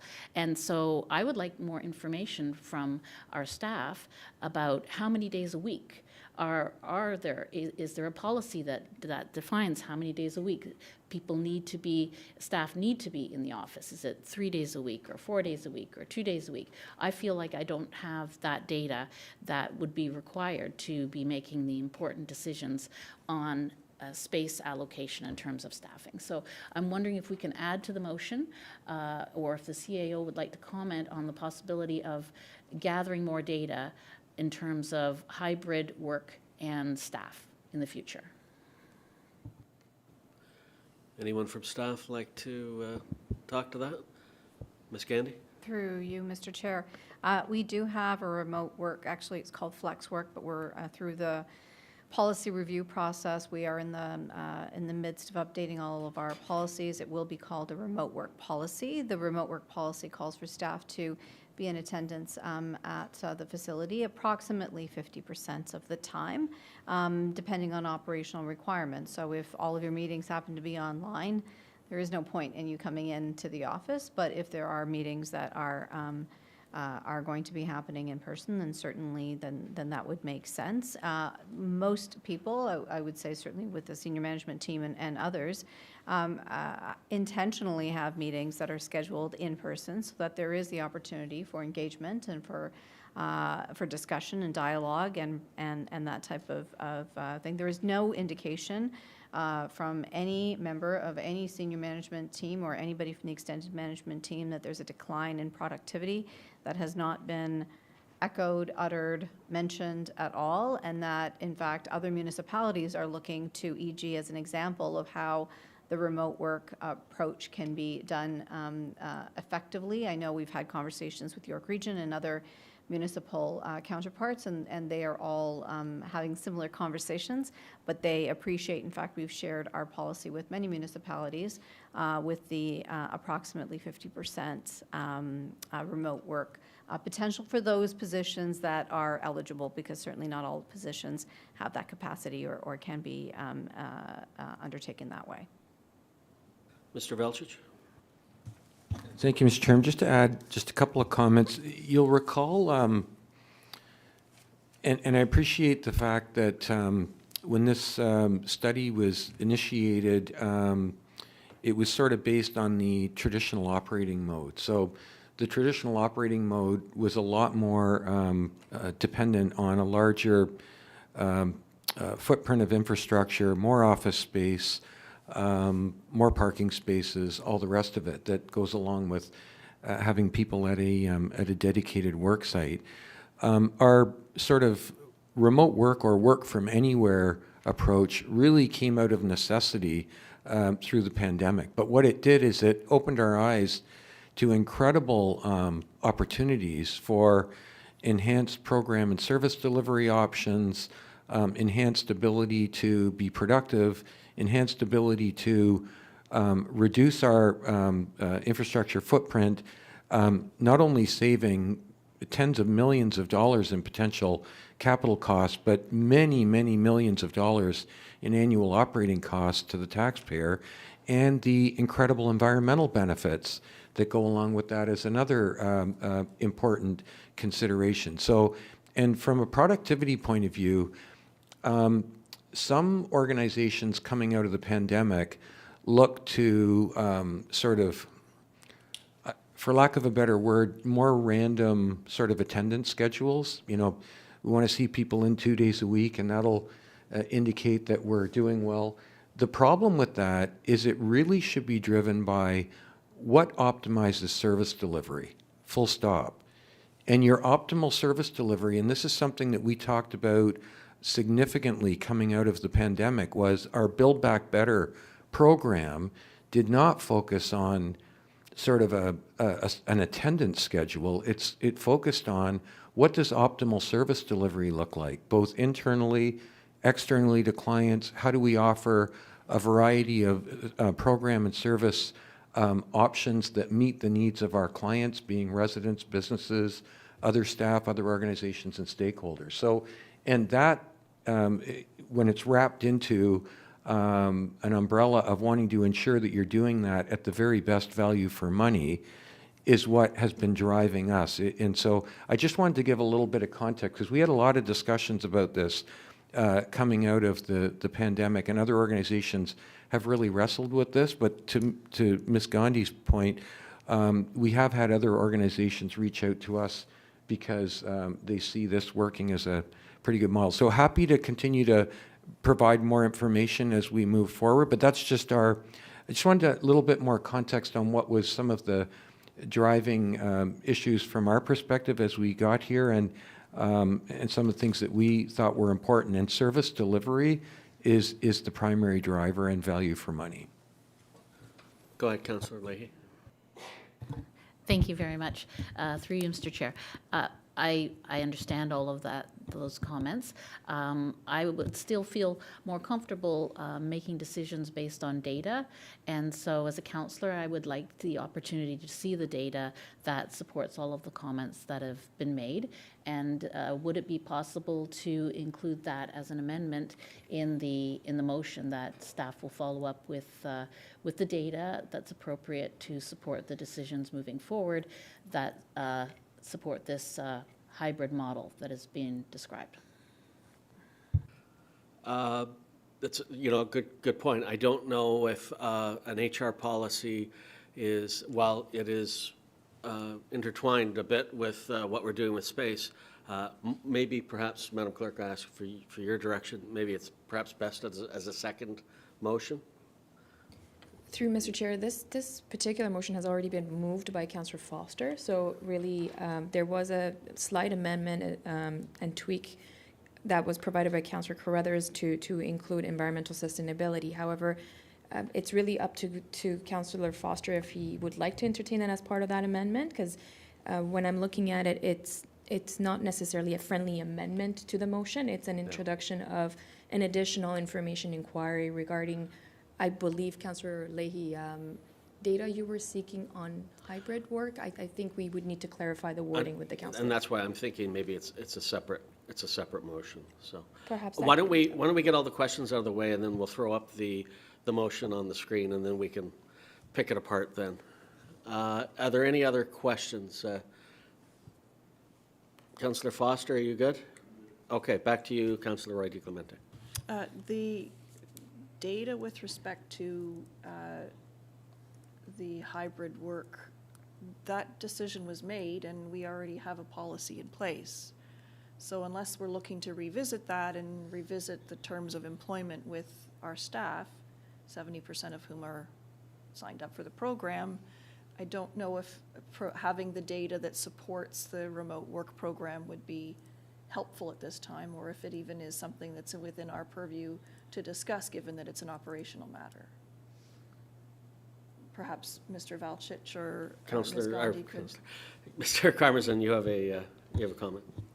Through Mr. Chair, as a suggestion, we did work with our consultant to take a look at statistics and industry best practice. What we can do is, with a report back on the options, is we can continue that analysis with our consultant and provide what the industry best practice is for the private sector and the public sector in particular. So that was included with one of the slides as far as the direction of the industry best practices, with the percentage working remotely, albeit during the pandemic. However, we can continue that analysis and provide that detail back to council. Okay, thank you. I think that's an agreeable option. Okay. Any other questions or comments from committee? I know from my own perspective, speaking about our own offices, they're probably the most underused piece of furniture in the building. Although I would hate to give up my spot because it is handy to have.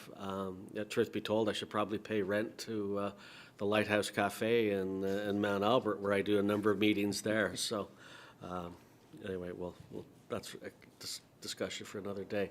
Madam Chair, can we pull the motion up on the screen so we all know what we're dealing with? Through Mr. Chair, the only slight amendment that was suggested early on was the addition that's noted in blue. Okay, and Councillor Roy DeClemente, did you have a suggestion for a change? What I was trying to do was capture that, staff have, the resolution says that staff proceed with further analysis of medium and long-term options with a further report back to council. My hope had been that it would say something along the lines of, with a greater emphasis on use of hoteling and desk sharing initiatives, but I think staff have heard us loud and clear, and so I don't know if it needs to be incorporated into the motion. And again, I'm not sure we even really need the sustainability piece added either. Again, we've discussed it here, so I leave that for your consideration. Okay. Any other comments, Councillor Leahy? I am agreeable to the suggestion that General Manager Carmazan made, that they will continue to update the best practices in the next version of the report that we see. And so I'm comfortable with his... So we'll leave that as a direction? Yes, we'll leave that, yes. Okay, yeah. Thank you for that. Anything else? Okay, Councillor Foster, this was your motion. All those in favour? Any opposed? None. Motion is carried. All right, that was thank you very much for visiting with us. That was a long time on your feet. Thank you for Thank you sticking very around. much. All right, Mr. Carmazan, we had good discussion there. I think the next one might be a little quicker. This is number 2 on our agenda, is the grant of an easement to Hydro One Networks. What can you tell us about that? Through you, Mr. Chair, this is a report that recommends a formal easement with Ontario Hydro through property located on Yonge Street and Holland Landing, adjacent to the Nokita Trailhead. The town has approved, designed, and is preparing to construct a parking lot facility to support additional parking for visitors to Holland Landing and the Nokita Trailhead. The parking lot design is now complete, and the town has received the Lake Simcoe Region Conservation Authority approvals to begin construction in the regulated lands, and the town is prepared to construct this parking lot facility this spring. We're asking for council to support the easement with the Ontario Hydro in order to have this parking lot constructed. Thank you very much. Can I have a mover for that? Moved by Councillor Johns. Any questions from committee on this? Councillor Foster. Thank you. I just wondered if I would throw this out to Mr. Carmazan. Does this, I know the report indicates it doesn't handcuff us, for lack of a better term, for the future, but I'm thinking about future use of that property that I believe is in excess of 4 acres or something there. Does this in any way strap us to, you and I had spoke about a welcome to Holland Landing sign commemorating the railway station that used to be there, or the possible use of that property for something in the future, maybe a dog park or community gardens or something like that. Does this in any way handcuff us in the future for those types of additions to that land? Mr. Carmazan. Through you, Mr. Chair, based on staff assessment, this easement would not encumber the site for any future uses. The siting of the easement would be outside of any of the developable area that we would look at to for any potential future uses. Okay, all good. Any other questions? Okay, so we have a motion that we authorize to enter into an offer and grant easement to Hydro One, and let the clerk be authorized to execute such legal documentation. All those in favor? None opposed? Motion is carried. Mr. Carmazan, do you have anything else that you want to share with committee? Through you, Mr. Chair, nothing further. Thank you. Okay. Any members of committee have any questions left for Mr. Carmazan? Seeing none, I will pass the chair back to Acting Mayor Johns. Thank you, sir. I'm just looking at the agenda. We kind of, there's two more sections and then some other housekeeping items, and looking at the time in the rest of our agenda. Do we want to take 10 minutes right now? If folks need a quick break, and then we can come back at, let's say, 12:05, if that's agreeable. Get a mover for that. It was Councillor Leahy. Thank you. All those in favor? Okay, we'll see you at 12:05. For those joining us on the virtual Teams call, the committee will resume at 12:05.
Wonderful. So 12:05, 12:06, we just squeaked in and call this meeting back to order. And with that, I'm going to pass the chair over to Councillor Roy DiClemente, the Chair of Development Services, to take us through.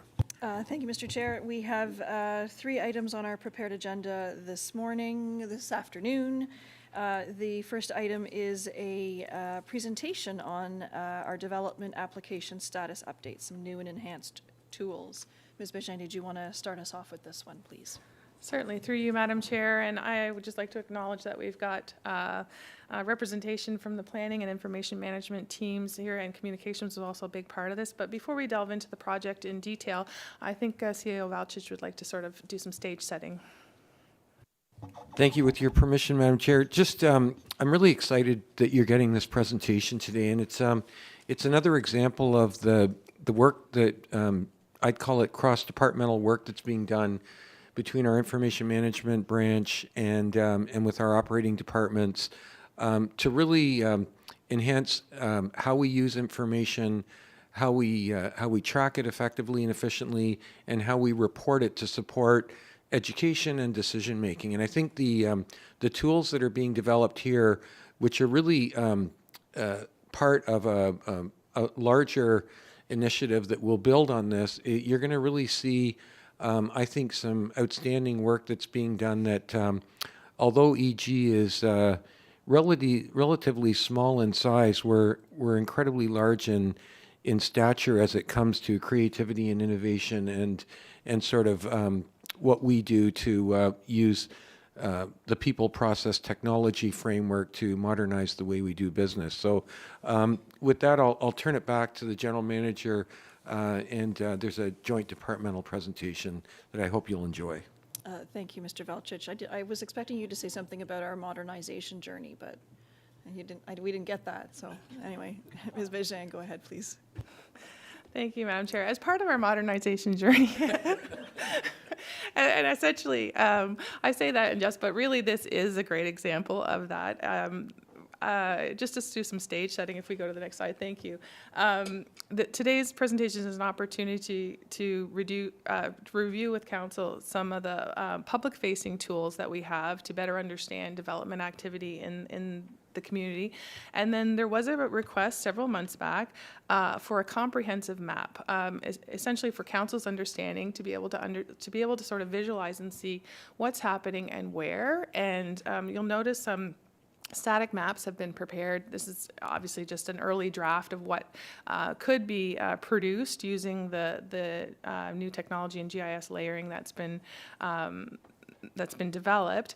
But you can see by the map closest to you on your right, which features the entire municipality, that it provides a pretty compelling picture of how much is actually going on in East Gwillimbury. And so we'll talk through the presentation about other opportunities to leverage both the technology and the information contained in that.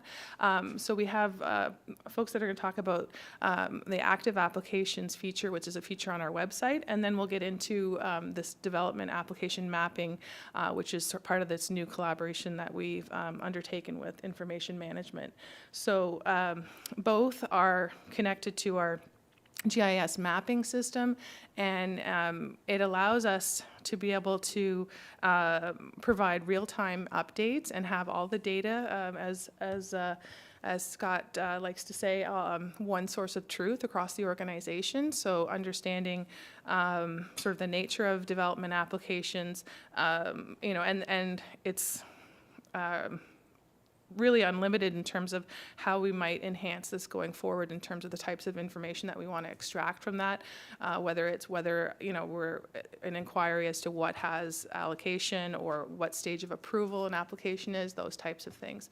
So I'll maybe turn it over to Janani Nagulan, who's going to talk to us a little bit about the interactive mapping tool, which is part of our public-facing information that is on the EG website. Thank you. So this is our active applications page here, and it includes our interactive applications map. The page itself is broken down by ward, so it does include Ward 1, Ward 2, and Ward 3, all include current developments. And if we go into one of the listed developments, it will bring up a web page. Each web page will include the address, the file number, the applicant, and typically it will provide the status of the application as well. I'll pull up another one here. And if the application requires a public meeting, that information will be on this page as well. As previously mentioned, these web pages are important as they are public facing, and they do provide updated information. As planners, this assists us as well when answering inquiries. So we're able to direct residents to these web pages so they can follow up on specific developments that they're interested in. This is the interactive mapping tool. And this kind of gives a visual representation of the developments within the town. So if there's something that a resident has a question about that is near their house, they can click on various, on different developments, and it will pop up a little box there and will provide a brief summary of the application, the type of development, the planner on the file, the file name as well, so that they can reference if they have any questions. And there's also a link to the web page as well that provides the previous information as well as the status and any sort of relevant information. And that is all for now. I will pass it on to our Manager of Planning, Victoria Moore, to continue.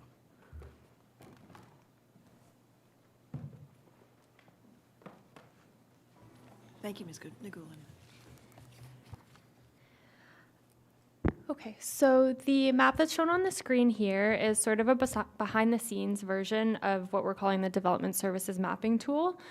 So there's a ton of information that's been taken from planning and other data sources that can be turned on and off in this GIS tool to show different kinds of information that we might use.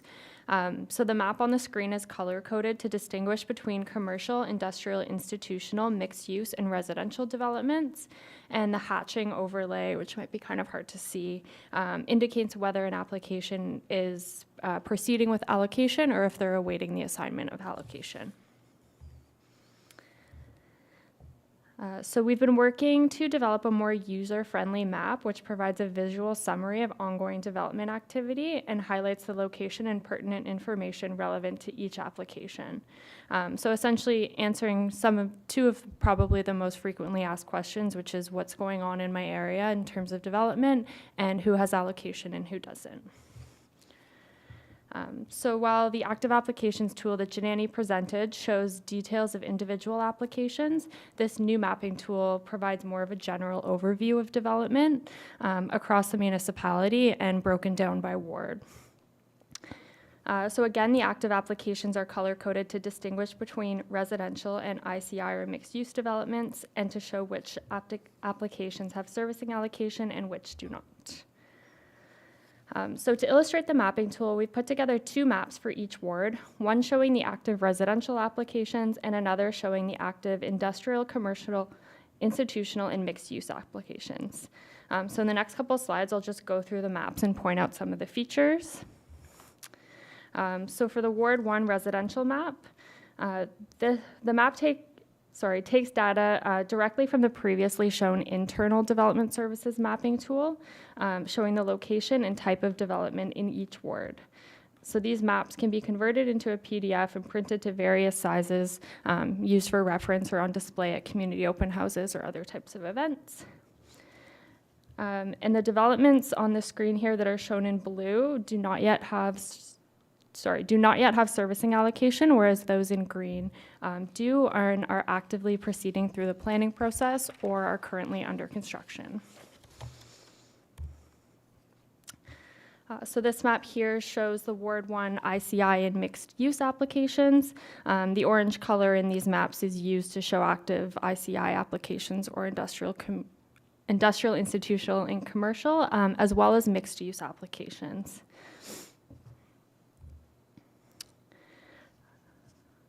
So these are the active residential applications in Ward 2. So the legend at the side of the maps also provides a brief one-line description of each application, just for ease of reference. It would show information such as the number of units or the status of an application. And then on these slides, we just didn't include descriptions for all applications, but it's rather just to show a snapshot. So the data will regularly be updated as we receive new applications and as the status of an application changes. For example, if allocation is assigned to a development or once an application receives approval, the maps would be updated. And our process for doing that is that whenever planning receives a new application and deems it complete, we notify IT and provide them the relevant information. They put it into the sort of internal mapping, and then we can convert those to PDF and print them as needed. So this map on the screen here shows all ICI and mixed-use applications in Ward 2. And just another thing to note is that given our recent allocation constraints on ICI developments, we do anticipate updating the ICI maps similar to the residential ones to show which have allocation and which do not. And now into Ward 3. So this map shows the active residential applications in Ward 3, and it just shows a more zoomed in map. That's just because the residential applications are concentrated in Mount Albert. So again, just a different feature that can be used. And another thing you'll notice on the residential maps is that some applications are listed both in green and blue, and that typically indicates a larger development that's been broken down into phases, and some phases have allocation and some phases are waiting future allocation to proceed. And then this final slide here just captures all the ICI and mixed-use applications in Ward 3, so in Mount Albert and the rural area. So this covers the 404 employment area as well as the rural areas. And I will now pass it over to Margot. Thanks, Victoria. So yeah, I think part of our intent today was to show you sort of where we are and obtain feedback. But I think one of the benefits of going through this process is that through this process we've identified a number of process enhancements. First, on the planning side, in terms of how we manage data and how data is updated so that both members of council and the community can have sort of access to real-time, up-to-date information. But there's also some other benefits that we perhaps didn't anticipate across the organization, and I'd like to invite Nicola Alston to speak to some of our enhanced service delivery and some of the back-end stuff that has happened as a result of this initiative.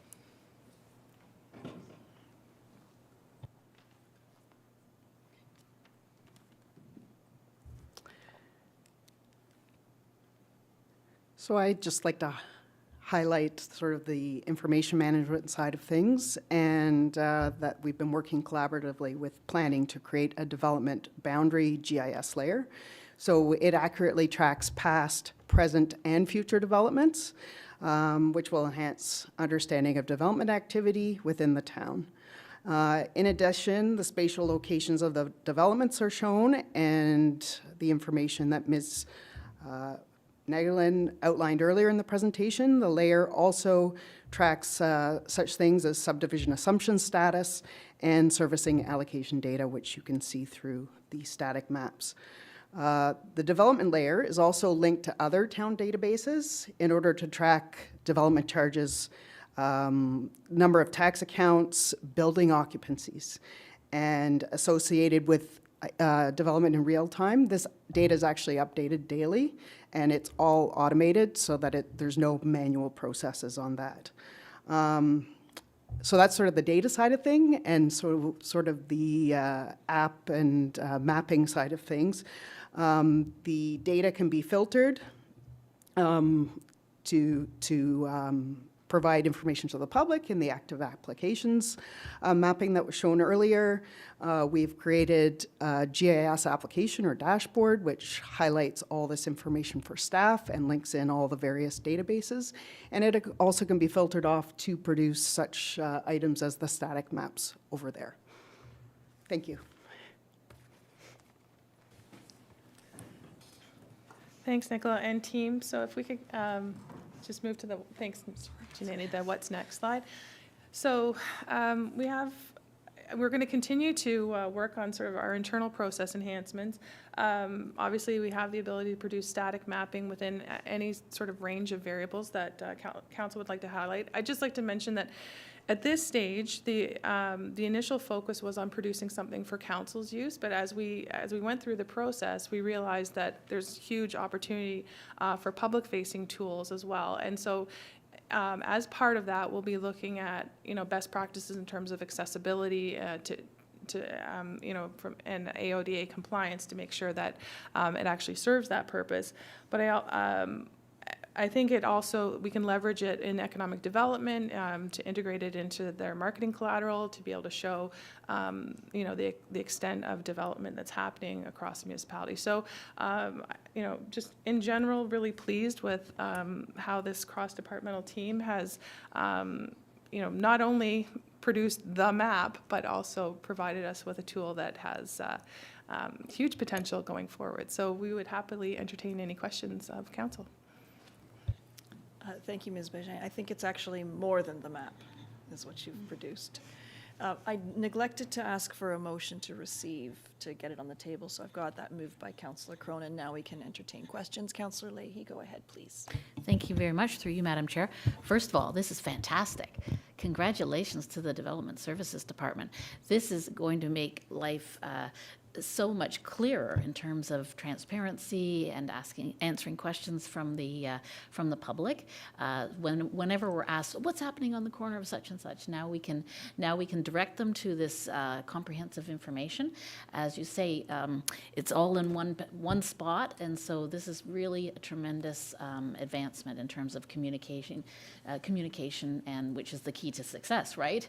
So thank you very much. It's very helpful to me, and it will be very helpful to our residents.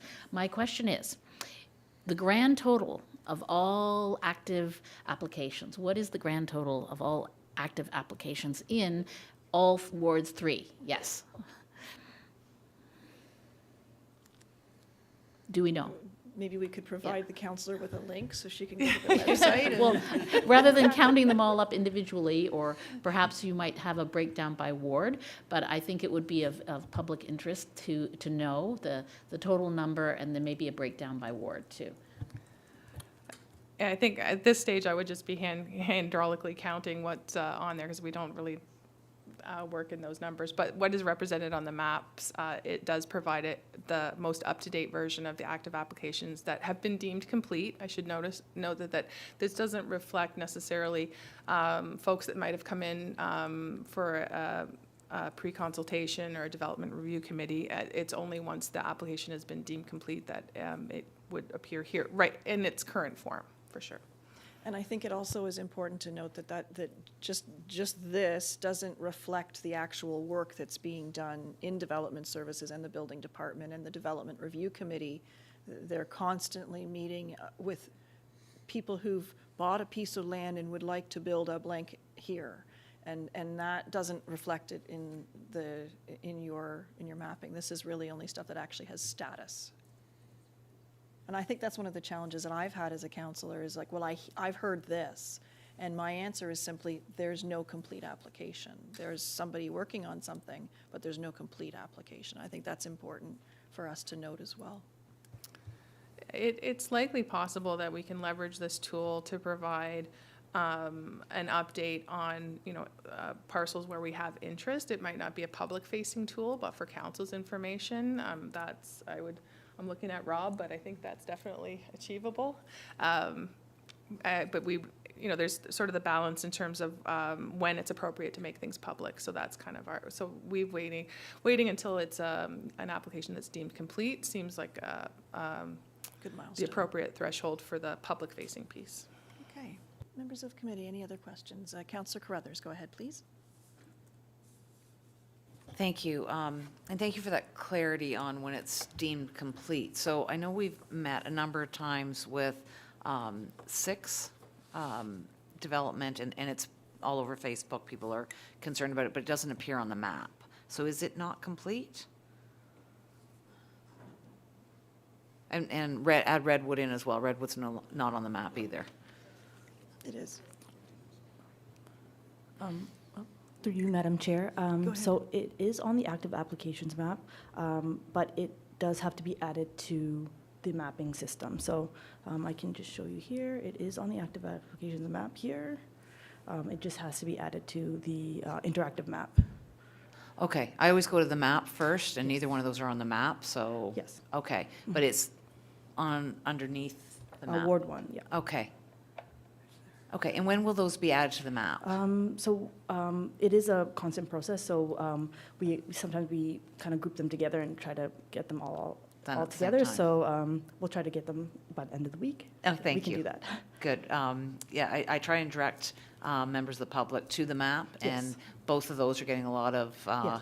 talk in town, and neither one of them are on the map, so that's why I just wanted to clarify that. And I echo the comments of my colleagues that this is a wonderful tool, and seeing it all laid out like this, it helps explain why sometimes I get confused, but wait, was that this one or was that this one? And the incredible amount of work going through your department, so thank you very much. Thank you. Any other questions? Seeing none, Councillor Crone, I've got a motion from you to receive the presentation. All those in favor? Thank you very much. That motion is passed, and congratulations to the entire team on a job well done. Thank you. Okay. Next item is a memorandum regarding new planning applications. Can I have a mover to receive this? Moved by Councillor Johns. All right, Ms. Bégin, did you want to present this memorandum? Thank you, through you, Madam Chair. This is also testing a new process, if you will, and I'm certainly open to feedback and whether or not this meets council's needs. We've implemented, since the new legislation regarding staff delegation to the approval of site plan, we've implemented a process where we provide an introductory memo to council to advise them when a site plan application has been received. We also will send a memo to advise council when a public meeting has been planned. And for today's agenda, we had 5 such instances, and rather than providing, multiple individual memos, we were trying to streamline things and combine them. So happy to get council's input in terms of the layout, and or if you prefer that we go back to individual memos, we absolutely can do that. But this is meant to cover off a public meeting being held in respect of a zoning bylaw amendment on February 21st, as well as future public meetings for the March 5th meeting of council, and then introducing 2 new site plan applications, one at Highway 11 and Crimson King, and one for Highway 404 in Green Lane. And I'm happy to speak to these, but just remembering that we have not implemented the technical review. This is really just to acknowledge that we've received these and sort of give a high-level understanding of what the application entails. Thank you, members of committee. Any questions? Seeing none, I'll move that we receive the memorandum. Moved by Councillor Johns. All those in favor? And that motion is carried. The next item on our agenda is a memorandum to kind of close the loop on the trap neuter return program. It's an update to kind of close the loop. Ms. Bégin, did you want? May I have a motion to receive? Councillor Carruthers, thank you very much. Ms. Bégin, did you want to present this one? Thank you, through you, Madam Chair. Yes, as you mentioned, this is just sort of a reporting back on the expenditures in support of the trap, neuter, and release program that we helped to support. And the memo contains details around how many animals were treated and the outcomes for each of those animals. And recognizing that this was a one-time project that was entered into utilizing an available budget surplus. Thank you. Any questions? Seeing none. All those in favor? And that motion is carried. Thank you. That brings us to the end of our prepared agenda. Ms. Bégin, did you have anything further to bring up? Thank you, Madam Chair. It's my hope the council has received notice, but I just wanted to reiterate that the consultants that are leading the Heritage Conservation District study will be holding their second public meeting on the evening of February 15th. It will be taking place here at the Civic Center in the atrium from 6 to 8 p.m. And as I mentioned, notices have gone out, but we can certainly help to support amplifying that message. And the other news item I wanted to address, again, I believe council was on the distribution for a new tool that's been produced by Economic Development. They're doing a bi-weekly e-newsletter and building the subscription base as they do their business visitation. But the objective there is to be able to communicate directly to businesses and with businesses and provide an easy means of them both engaging with staff and also understanding any programs or training or supports that may be available for them. Thank you. Members of committee, any questions? May I have a motion to receive Ms. Bégin's verbal update, moved by Councillor Foster? All those in favor? That motion carries. Members of committee, anything to raise under development services? Seeing none, I'll turn the chair back to you. Thank you very much. Next on the agenda, folks, is item I under engineering and public works, and so I'll turn it over to Councillor Leahy for chairing this portion. Thank you very much, Mr. Chair. The first item, and there's only one item today under the Engineering and Public Works Department, is a report in consideration of an all-way stop at the intersection of Spruce Avenue and Samuel Lount Road. Could I please have a mover for this? Councillor Foster, thank you very much. The report is moved by Councillor Foster, and so General Manager Molinari, do you have any comments you'd like to make? Thank you, and through you, Madam Chair. So staff received a request for an all-way stop from area residents, indicating there was confusion in the community with respect to the orientation of the existing stop controls at Spruce and Samuel Lount, as they were not consistent with the orientation of the adjacent stop controls on Spruce Avenue. So staff reviewed the warrants for the all-way stop, and although the warrants were not met, the traffic volumes are very low, and staff understand the potential confusion that's being referred to by the area residents. So given the confusion and the low traffic volume, staff can support the all-way stop in the interest of improving safety and compliance. So happy to answer any questions. Are there any questions or comments from members of committee? Oh, yes, Councillor Crothers. I just wanted to make the comment of how well our app works, that this was reported when someone came to us with this concern. We reported it on the app, and it got put to the right person, and we've got a resolution very quickly, so I'm very happy with how quickly this got resolved, so thank you for that. Excellent, that's good news. And are there any other comments or questions? Seeing none, I'll call the vote. All those in favor of the motion as presented? Thank you very much. The motion is carried. And are there any other questions from members of the committee for General Manager Molinari? General Manager Molinari, do you have any further updates for the committee? Nothing further at this time. Thank you. Thank you very much. Then I will pass the chair back to Councillor Johns. Thank you, Councillor Leahy. So if we're looking at the agenda here, there are no items under J through O, but I will pause. Yep, Councillor Leahy, go ahead. Thank you very much. I would like to discuss a matter of business under item O. New other business. You have new business under Yes. other business? Yes. Okay, so items J through N, I'll pause first there. Is there any other items from staff or members of the committee that would like to, items to discuss? Okay, so under other business, we have Councillor Leahy. He has an item. This isn't not needing a notice of motion or anything. I will go ahead, Councillor Leahy. Thank you very much. I wanted the public to be aware that we're looking forward next week to a visit from our new Integrity Commissioner, and that she will be presenting an educational workshop for all of council. But the new business that I'd like to discuss is the fact that in accordance with the section 223.31.7 of the Municipal Act of 2001, the duties of the appointed Integrity Commissioner include the provision of educational information to members of council, members of local boards, the municipality, and the public about the municipality's codes of conduct and the Municipal Conflict of Interest Act. And so it's this component of the public as well that I would like to discuss having an additional visit from the Integrity Commissioner, hopefully soon after she visits with us as council, so that the public have the opportunity to receive that educational component that is part of her duties.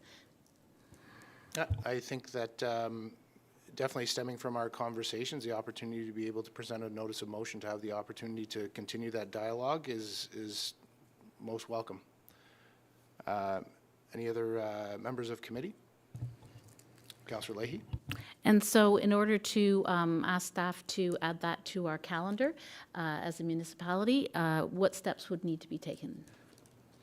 So taking a step back, I will let the clerk answer, but I do believe that what you had noted is that you would welcome the opportunity to have a public-facing session, at which point council would need to kind of discuss that. But in order to discuss that, we would need a notice of motion. And what I'm calling out is the opportunity to place that notice of motion after we had our first meeting with the Integrity Commissioner. My question respectfully was directed towards the town clerk, and perhaps we don't need a notice of motion to discuss with staff putting an additional meeting into our calendars for the public to attend an educational session from the Integrity Commissioner. No disrespect taken. Madam Clerk, if you... Through you, Mr. Chair, since this item is not on the prepared agenda, Councillor Leahy, it would be up to the committee to waive the rules of procedure to entertain a motion from yourself requesting that staff work with the Integrity Commissioner to facilitate, I believe what the intent is a public information session as part of a workshop. So really it would be up to the committee to do that. Alternatively, if you wish to have that style of a direction, that can be accommodated through a notice of motion that can be placed on a future meeting for council to consider and proceed with the next steps. So the request right now would be for committee to consider if they would wish to waive the rules of procedure, since the item is not on the prepared agenda, to entertain that, or alternatively through a notice of motion that's more formal, that can be presented at a future date. Through you, Mr. Chair, it would be my desire that we waive the special requirements and that we proceed today in order to, because it's part of the Municipal Act that the Integrity Commissioner provides an educational opportunity in a public session. Sure. So if you're moving that motion, we need one. We can call that vote. So all those in favor of... oh, sure. Sorry. Yeah, of course. Councillor Carruthers, of course. Go ahead. Thank you. I would like to have our meeting with the Integrity Commissioner, and then we can bring this back to our meeting the following week and discuss where we want to go next with it. Thank you. Any others of members of committee? I align with Councillor Carruthers on that, as I stated before. So the motion is to waive the rules of procedure to have that discussion. And so all those in favor of waiving the procedure? All those opposed? Motion fails. Okay. Next up is on P is our adjournment. So that leaves us 21 minutes to the top of the hour. So I think that could we do, Madam Clerk, would 1:15 work to get a bit extra time before we start our next meeting? Through Mr. Chair, I believe perhaps the CAO or a town solicitor could comment. Would 1:15 start to the special council meeting suffice? I'm Okay, seeing we're nods. getting nods. All right, so do I need a Excuse me. motion to start that up yet? May I? Is there the opportunity to discuss? Of course. Go ahead. Would you like to do 20-minute break, or? Well, I'm just wondering why we're not proceeding immediately into the closed session when we have a 2 p.m. council meeting later. Sure. Would members of council like to proceed? Would 1:15 be agreeable? 1:15 is not agreeable from one member of the committee. If there was no responses as to not continue to go straight through, so I'll give the committee one more moment to comment if they would not like a break. Councillor Leahy, you made your comment.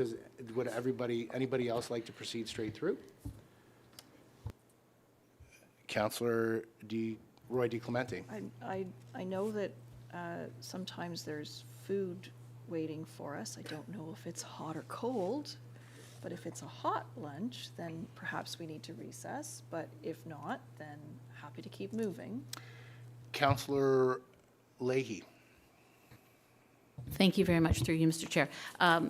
On the agenda, it states that we, immediately following the adjournment of the committee of the whole council meeting, we will proceed into the closed session. We do not know how long it will take in the closed session, and if we limit our time by taking a break now, it would be, in my opinion, more appropriate to take it after the closed session is finished, so that we can start at 2 p.m. promptly. Sure. Just as a call out, though, we are in.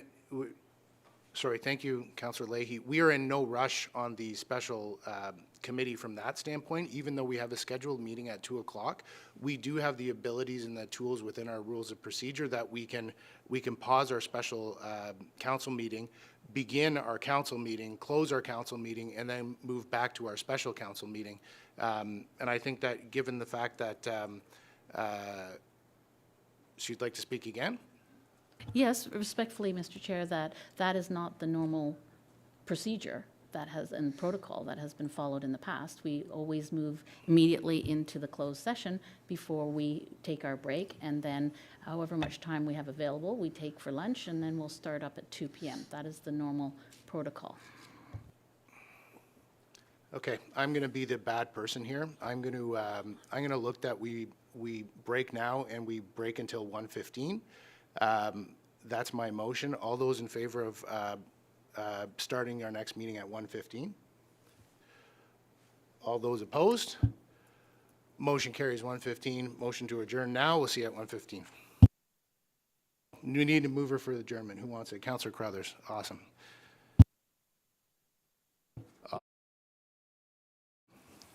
Motion carries. See you at 1:15.